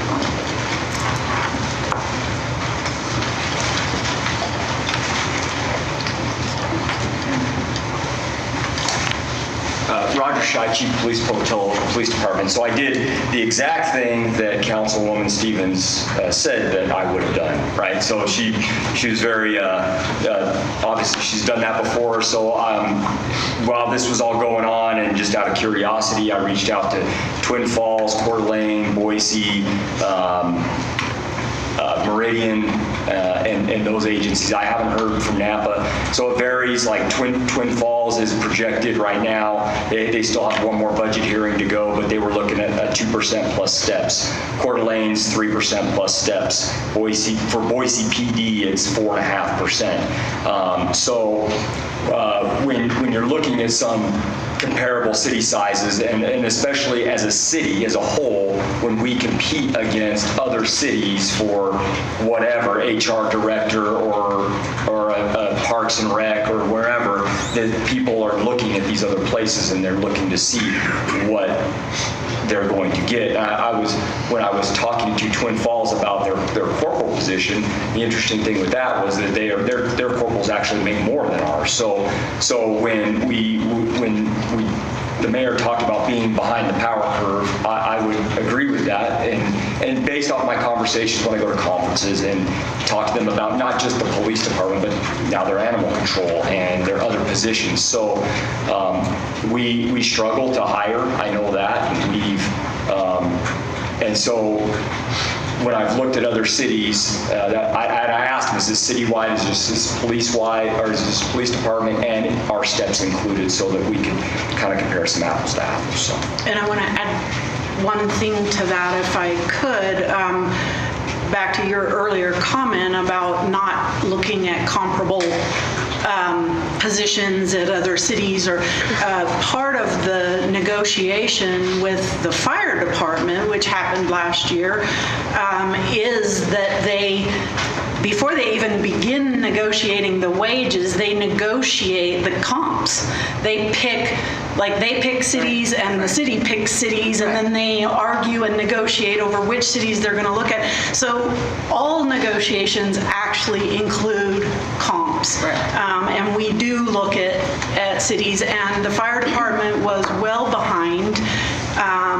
In most cases, anywhere up to like 15-16% or more behind other comparable departments. If you want to figure in things like longevity or whatever, then it brought it a little bit, it narrowed that gap a little bit, but there still was a substantial amount that they were behind. And then, as you say, we're seeing that not just police and fire, but those are the ones we know a little bit more about because of the negotiations, but it's true across the board, which is the whole reason that the STEP program was developed because they looked at what those positions, they determined what market was, what other cities were doing, and that we were behind. Right.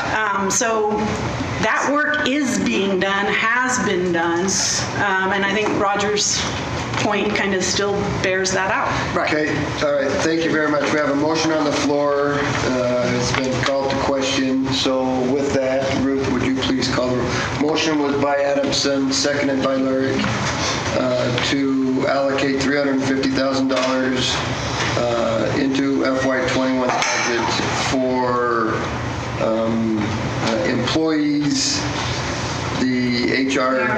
Councilmember Bray's just stepping in, so Oh. you want to wait a moment? Yeah, let's do that, and then you can explain it. It is. Thank you, sir. I'm glad he made it back.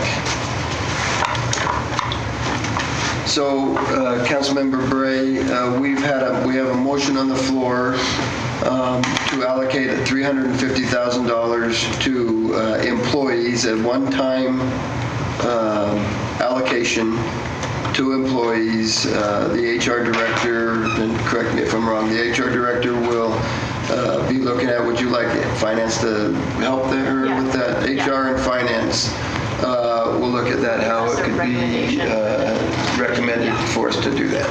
Okay, so this is just like the other thing, it's a placeholder until we can see how it would be applied, right?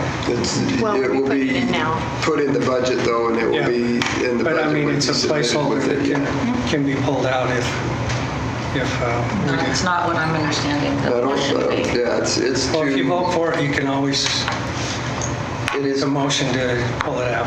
I guess, theoretically, yes. it's a one-time $350,000 allocation for employees. So Okay. I'm still confused. Are we voting on this the way we did with the River 50,000, that it's still in, but it's under consideration? Or are we saying, by doing this, are we voting to say, yes, this allocation is a done deal, and the only thing up for discussion is how it gets allocated? So I think Nothing's a done deal. I was going to Until say, next week. every meeting that we've had, and nothing is a done deal. What we're doing is preparing numbers because it has to be published. Right. No, I understand that. After, the done deal is after August 6th. Right. When we submit for ordinance. When this is presented, if it's done, is it going to be presented by next week? It would have to be. Yep. It would have to. Well, by next week or by August 6th, when the final Well, it has to go decision. into publication. Yeah. So we're instructing Ashley to put it in right now on her spreadsheet, is what we're doing. That's all. Right? And then we can review it next week when we meet. The only issue, and we can do it, depending on how you're going to pay this out, it's not, are you saying 350 to tax funds? Are you saying, that's the big issue. And that's where I think, since this is a new idea I just threw out today, and you hadn't heard it before, Heather hadn't heard it before, that's where we'd be looking for your heads together and give us a recommendation on how would be the best way. Okay. So we would be looking at 350, it sounds like, proportionate to the tax funds would have, 300,000 of it, and then utilities would have the 50,000. Yeah, we can look at it. I just wanted to make sure that I was understanding that correctly. Okay. So, I'm sorry, Barney style for me, what are we voting on exactly? To put the flat 350 Exactly. in the spreadsheet right now. We are voting exactly to add 350 to that. For one-time use to employees. Okay, thank you very much. Ruth, would you please call the roll? Adamson? Yes. Lurick? Yes. Bray? Yes. Cheatham? Yes. Ortega?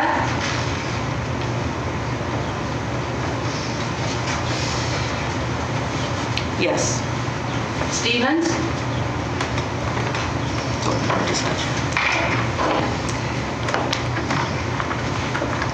Yes, with the clear understanding that this is a yes for this moment only. So you'll add the 350 in, you just did.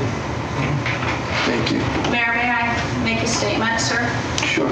For the minutes, and we did this last year, so council feels maybe more comfortable, especially those council members that have never been through this process before.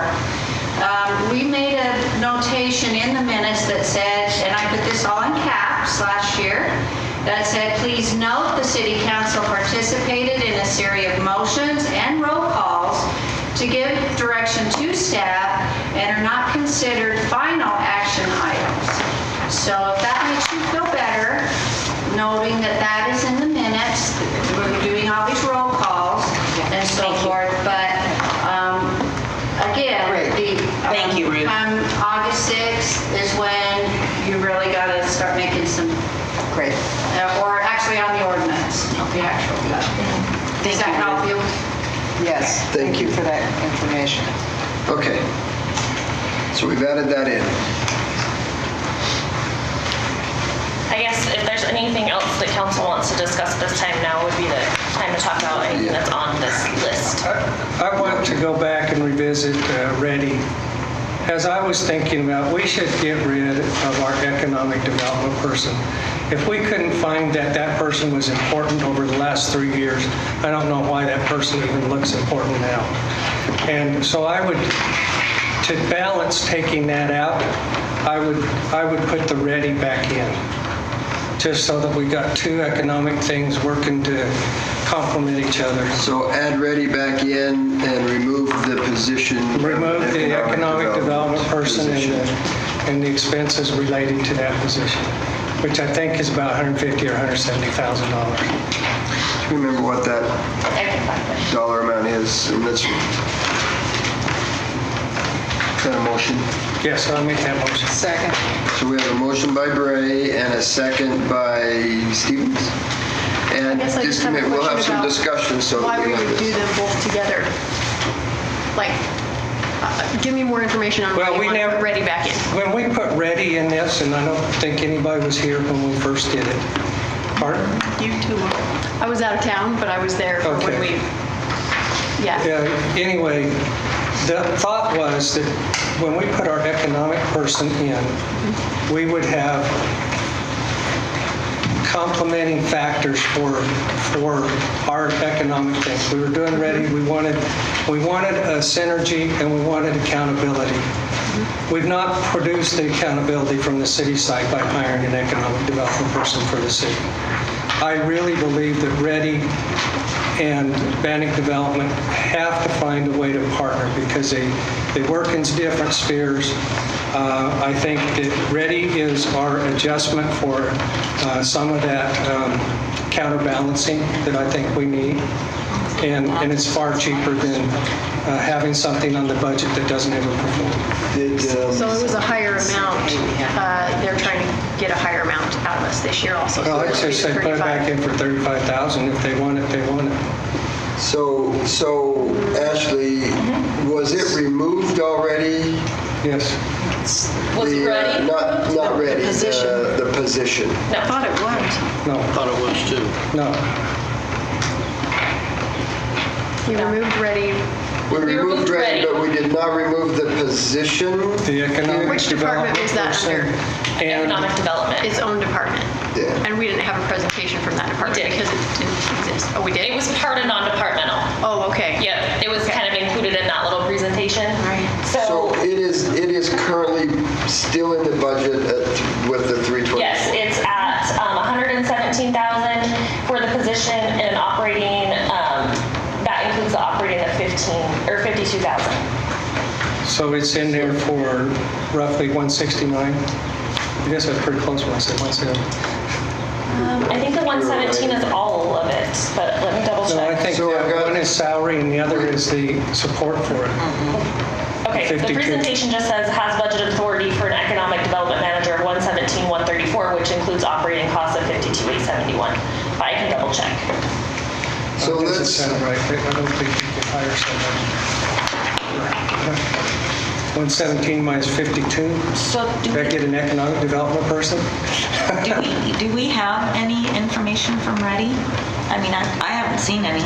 Well, I think that's because we've canceled our work sessions. I was under the impression that Ready actually sent information as requested shortly after our, I guess it was a February meeting, maybe. Anyway, it was way back. That meeting that we asked for their contributions and who did that and stuff like that. Yeah, they did not send. And there's some confusion there because apparently from their end, they firmly believe that they did send that. They have not sent that. In fact, I made 4 or 5 phone calls to get that sent for the council, and they have not sent that. Well, this is provisional like But this is provisional. So reduce, would you add then the 117 if that's what it I'm gonna was? check it right now, just give me one second. If you'll double check that. Well, let's not add that until we have a motion on the floor right now. You have a motion. And a second. The motion was from Gray, and I wrote it down. The second was from Stevens. There we go. So we have a motion by Bray, a second by Stevens to add Ready back into the budget and remove the economic development position from the bid budget. Ruth, could you please call the roll? Yes, sir. Gray? Yes. Stevens? Yes. Adamson? No. Gina? No. Lurick? No. Ortega? Yes. Black?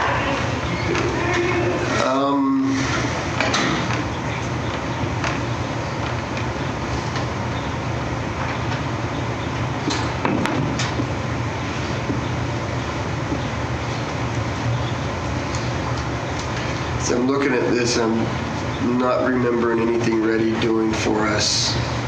It's a placeholder.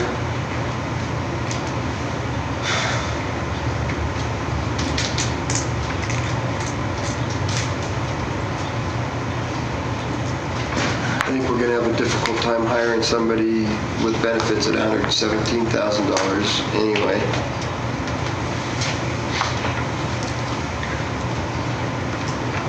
Or we can break it into 2 motions. No, that's okay. I will say yes.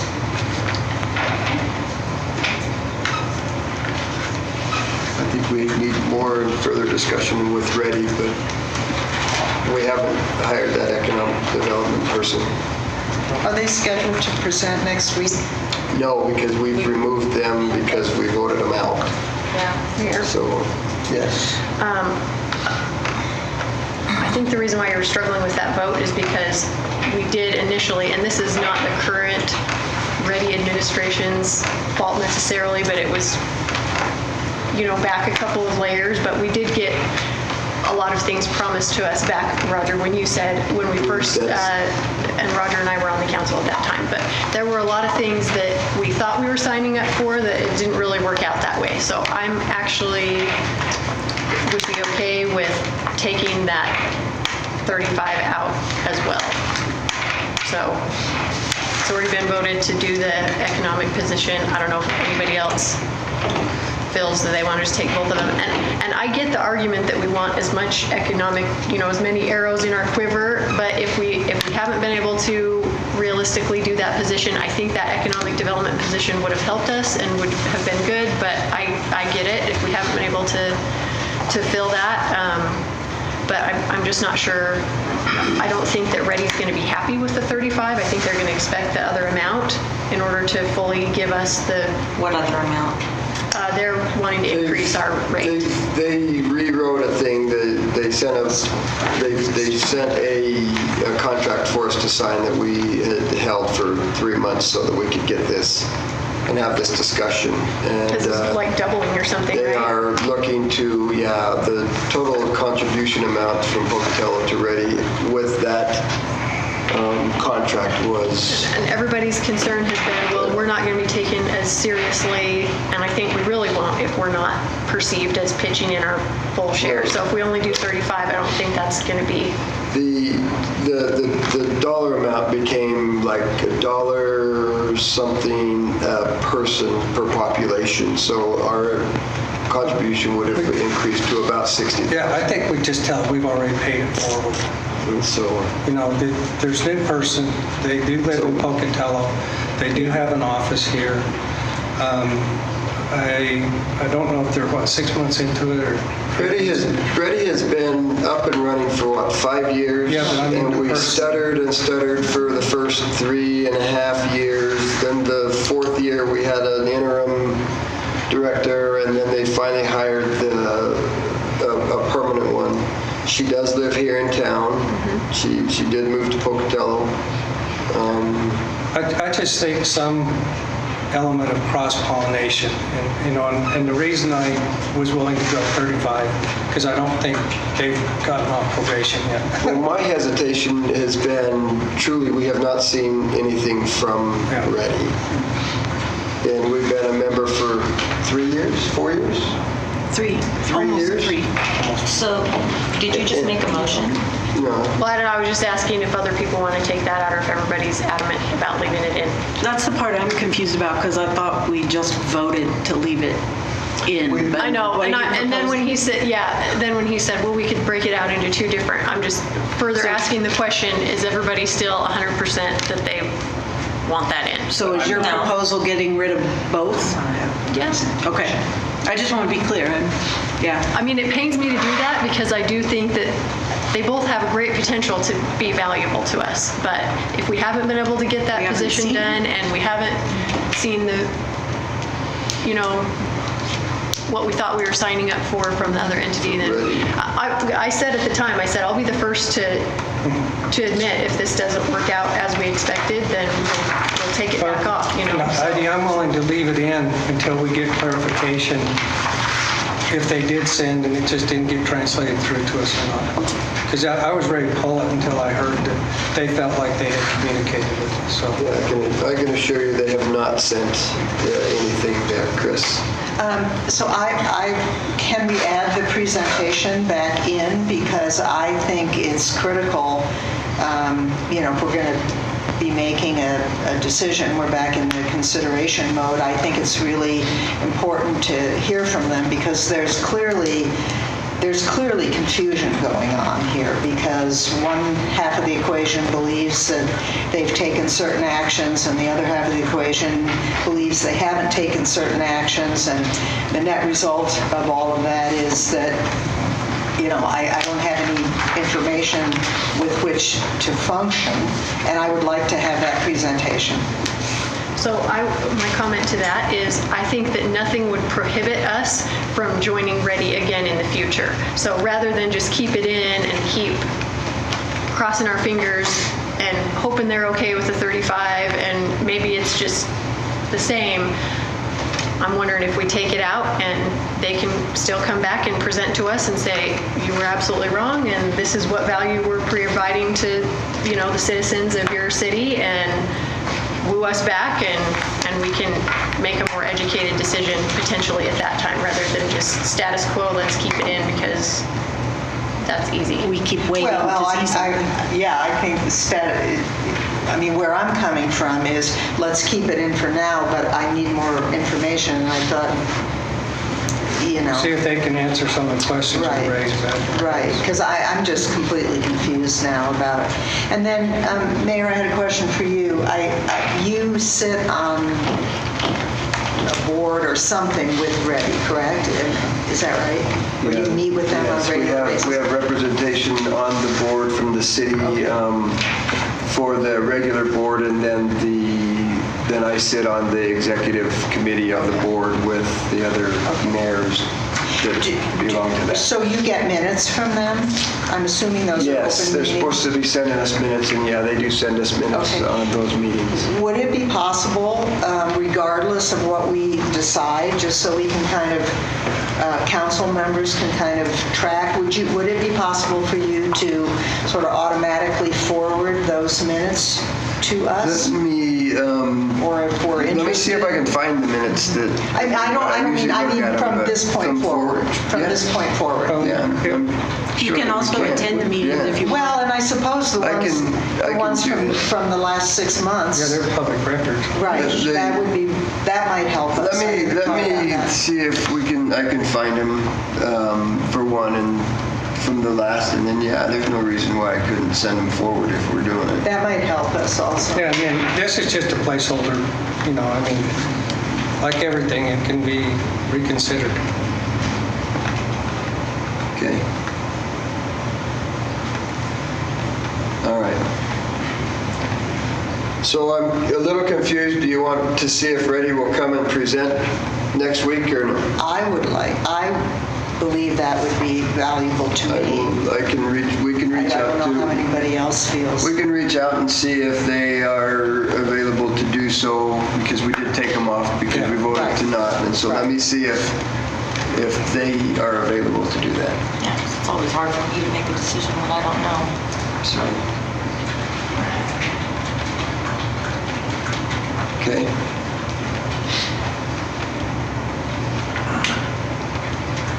So I guess if we're going to get a presentation from them next week, then we shouldn't make a decision yet on. That's why it's. Well, I think that right now, I mean, we've made the decision, we've added it back in. Right. But there was consideration of an additional decision. There was a consideration, but no motion was. It Yeah. was a question that was asked. Yeah. If we want them to come and present, we can see if they're available to do so, and I don't know why they wouldn't if they want us to be a part of it. And then we can make a decision over and above that, so. Okay, I would like to make a motion right now that we just take the 35 for Ready out. Second. Okay, we have a motion on the floor to. And we can still have them come talk to us for future consideration if they would Sure. like to, but for now, I Sure, just we want can to. do that. Isn't this a reconsideration of a motion that if you voted against, you can't have it reconsidered? How does that work? But she didn't vote against it. She voted in favor of it. Oh, shit. Oh, no, she didn't. No. No, she didn't. So is this, it is a different motion. Is this, what do you do with this? Well, it could be it wouldn't be a substitute motion, but we can maybe call it that for now, and then I can determine exactly what we're going to Well, call it. It's a there's been a reconsideration motion. of something we just There's passed. been a motion. Motion. And the motion passed. Last motion had 2 points in it, this has 1. Yeah, but it's reconsideration of that motion. Which we made 2 weeks ago. We voted to remove it. You just reconsidered it. We're doing the same thing again. Okay.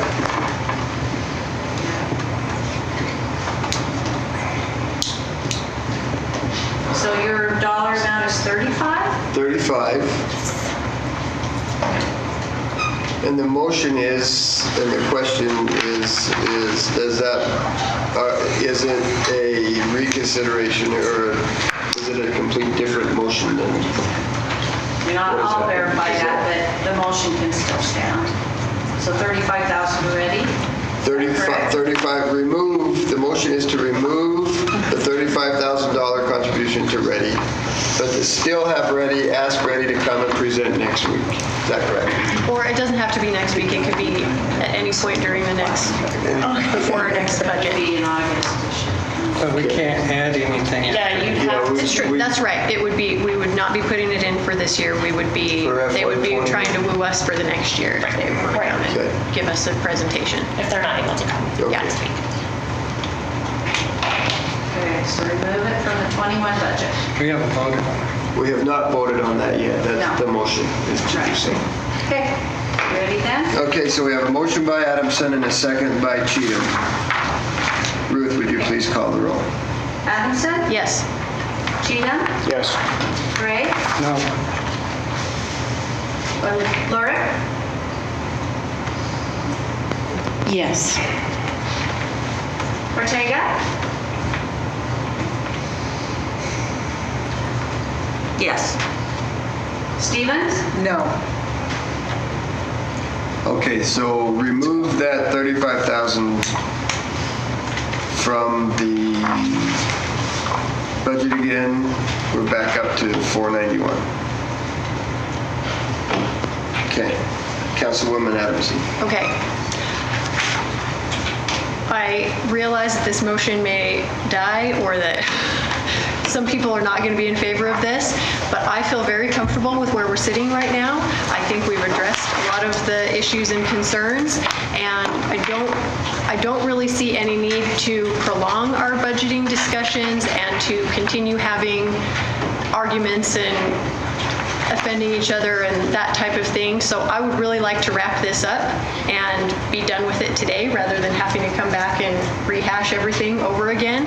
So the motion I will make right now is I move that we accept the FY21 budget as presented currently by the Finance Department, and that we instruct staff to publish as it stands. Second. Mayor? Just a minute, let me finish writing this down. I have a motion and a second, and instruct as, finish that, instruct staff. To publish it as it stands. And that's just for public hearing purposes. Yeah. That's for public hearing purposes, okay. Roger, thank you. That goes counter to what was said about the 350,000 for employees. That has to be ferreted out before we approve it. Right now, we're approving it as is. And I guess what I'm saying is I'm okay with that. I feel comfortable with that, and I understand some people I'm not okay with it, and I did won't. not vote for us to do a carte blanche there. I voted for us to have a placeholder that we could study for. Right, and I understand. I'm just saying I feel comfortable and I'm good with moving forward as it is right now. Okay, any other discussion? I think we have some social service agencies that we've gotten reports on that are not in this budget They are yet. in the budget. They are. It says they're not in the budget, it says right on the sheet. No, they're in the budget. They're in the budget. Yeah, and that's why I think we just, Well, we're good. but we need to discuss It those. says additional requested items not in budget. I think I have them in the wrong section. Yeah. I'm sorry. We voted last time to leave them in until Yeah, I thought we got had that them in. I'm information. sorry. Yeah, they're still in there. Are they in? Are they They're in? in the budget, so they should have been in the green section instead of the yellow section. Okay. Because, I'm sorry, they just got in the wrong place, so I'll update that. Are they a liability or an asset to our budget or a neutral? Well, it's Because they're in a different expensive. section, huh? It doesn't, they're already in the budget. Okay. So it doesn't affect the top number at all. But we didn't vote on any of that. I mean, we didn't. Last time we voted to keep it in until we got more information, and if anything with the information changed our mind, but nothing in the information changed my mind. So I'm just saying I'm good with it as is. Okay, I feel as though I'm not there. I feel as though we've got things hanging. And I also, there are two things that we haven't discussed, and I realize that they probably won't fly. One is the rollback of the raises, and the other is not filling the position in the mayor's office once it becomes vacant, which I assume is going to happen next fiscal year. Or Then that has no budgetary impact. If there is, that position is still occupied starting fiscal year 21, you have to keep it for the whole year. No, I understand, but So it has no tax savings. Right, but I don't have any information, and I don't know that we have any information or are entitled to any information regarding when that position may become vacant. We don't know until actual, like, the retirement letter or intent goes to Percy, so, which is a minimum of, I believe, 30 days before. Okay.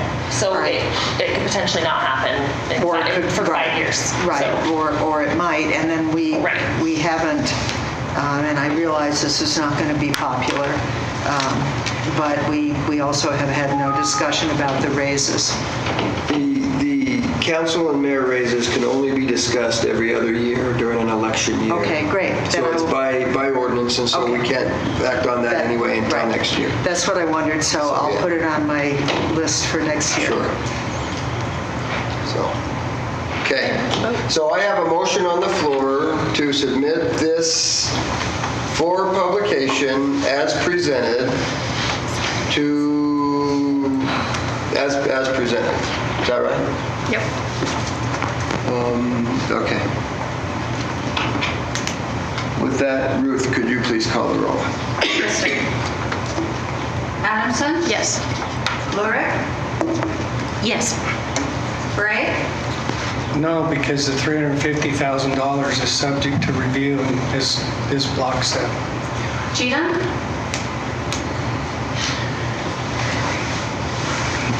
No. Ortega? No. Stevens? No, Okay, what do we want to do? I want to hear from Reddy for starters, and I want, I'm going to see if we can't get ready to come back, it sounds like next week, to see if they can get on there so we can have a discussion and hear from them. We can do that. I think we have the river money was still, Hannah was going to come back next week with a presentation that would give us some more information to make a decision around that. And That doesn't have a tax. It does right now, it's all taxed. It's in Oh, it's all tax right now. Okay. Right. And then I thought, and here's where somebody correct me, I thought that Ashley and Heather were going to come back with some information about how potentially the $350,000 would be allocated, but I'm not entirely clear on That's what I was told. whether that's what I heard That or wasn't the not. motion, It was just to accept for them to that they would decide. and That's give not us their what I heard. recommendation. I But thought we were they can gonna- give us their recommendation next week if everybody wants to come back for more next week. I just felt like we were in a good spot and that was good and Time to do that fast? I'm just saying I'm unclear, so I'm not saying that that's something that I... So it sounds to me like the council has a desire to have another hash out session on the budget next week before it goes to publication. So you don't have the ability to publish right now, or publish, you wouldn't anyway, but to prepare that publication until after next week. But is there something I'm missing here that we need to continue to discuss? I'd like to put back in that hazmat program for the fire department. I think dropping that is a mistake. I thought we had that taken out. It's still in Well, it. it's listed as not in budget. So the reduction, It was a reduction. it's kind of backwards. So the yellow section, except for, those non-departmental ones, those we didn't actually build in. So if it's a negative, it means we didn't reduce the budget by that amount. Does that make sense? It's wait, kind so of, is that why you voted no? it's kind of Do you wanna confusing. change your vote? That motion's already safe. Yes. But you voted no, so you can reconsider it. Done and gone. So, okay. Okay, I'm just trying to not have to.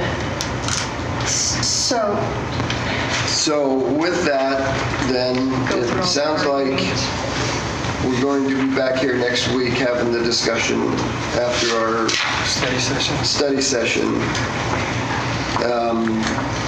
It'll be part of the study session. It will be part of the study session. And we've got to have those figures, council. I'll speak on your behalf, Ashley, because she has to get those for publication, so we have to have that next week.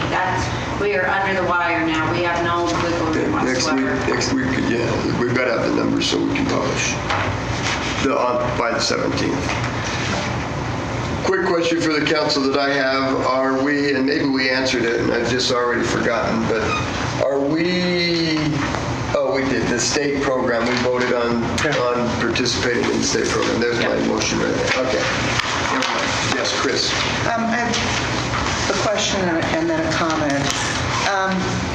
So I believe I'm correct that we have consideration of a 10-year contract with This evening. this evening. It's on tonight's meeting. Right. But, so my question is not about discussing that now, other than the fact that I'm confused because our administrative matter policy memorandum of January 5th, 2018 says that all grant applications and agreements, which we're now going to do, require council approval. And so I'm just wondering,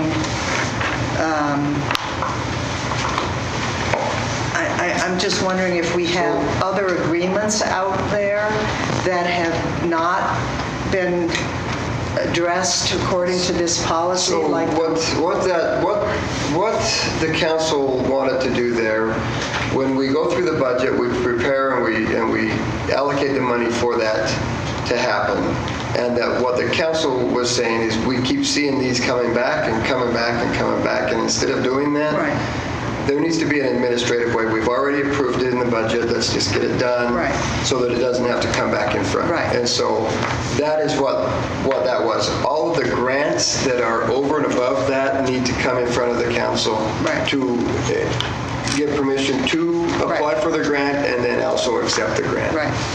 And so you still see those. Right, and it says applications, all grant applications / agreements. And so my confusion is around, I believe that we have some kind of a water treatment agreement with Great Western.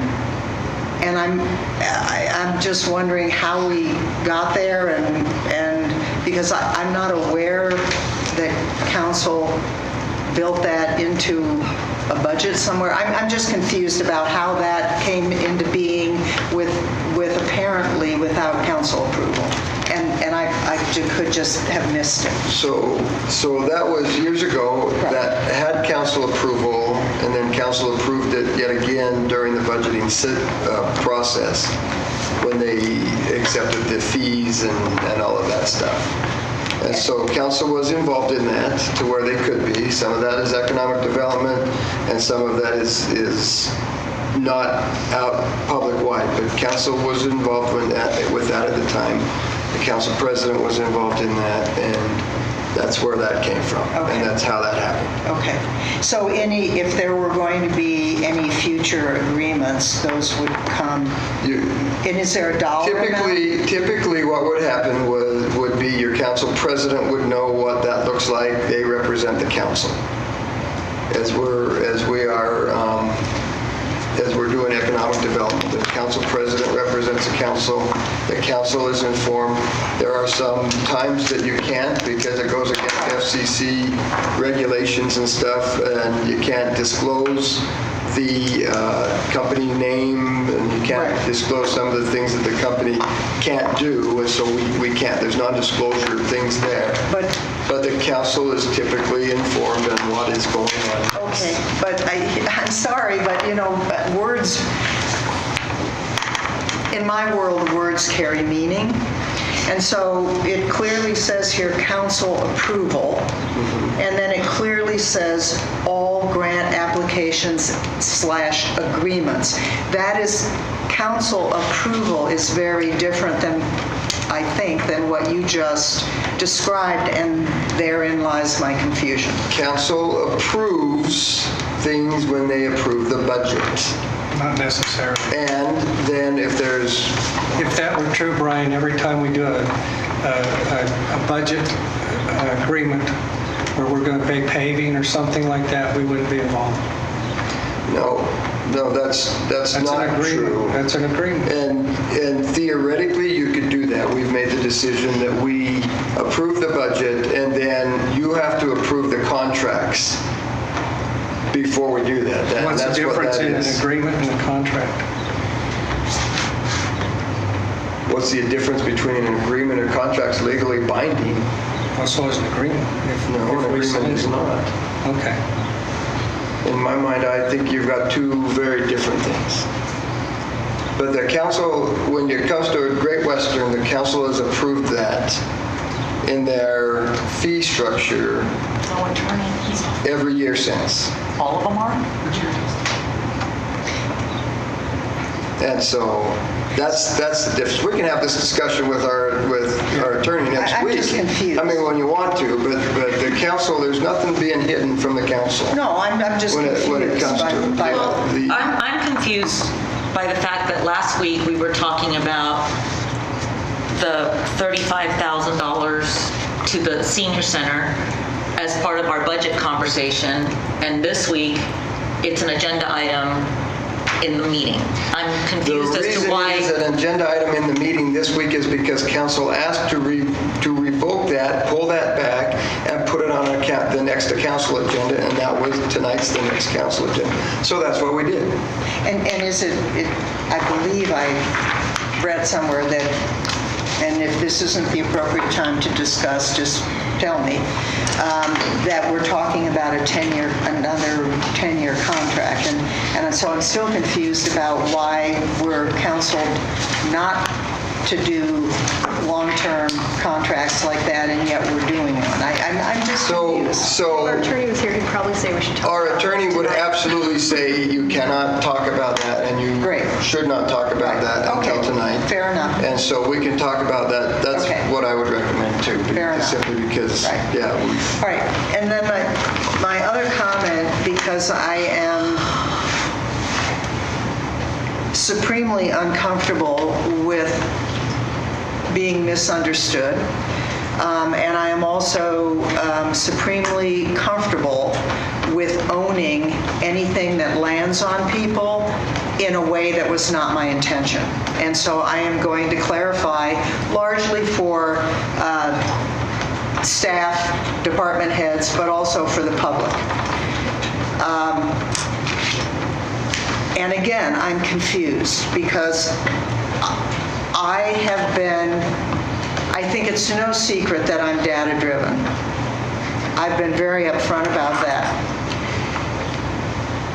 I have been doing my darndest to understand exactly based on what data our pay discrepancies or lack thereof are based. And I want to be very clear that one of the reasons that I am concerned about that is because if based on data we are significantly behind, we need to have a clear plan, which is very difficult because we do not have a comprehensive strategic plan for the city. So when I ask for data, the way the kickback lands on me, which has nothing to do with the intention of whoever is commenting or reacting, how it lands on me is that by asking a question and by saying, show me the data, that I am somehow making a pejorative statement and I am somehow disrespecting whomever, and that I am questioning their integrity. If that is how my statements land on people, I will own that and apologize. I will also own the fact that that is not my intention, but I have a deep-founded belief based on experience that if you want to manage an organization well, you have got to have data, you have got to have a long-range plan, and that budgeting does not exist in an annual silo, particularly if, as I'm told, we are significantly behind in pay. Then we need to be looking at a long-range plan, not trying to solve something that immense year by year by year in isolation. So if you misunderstood me, I apologize for that. I was, frankly, if I were,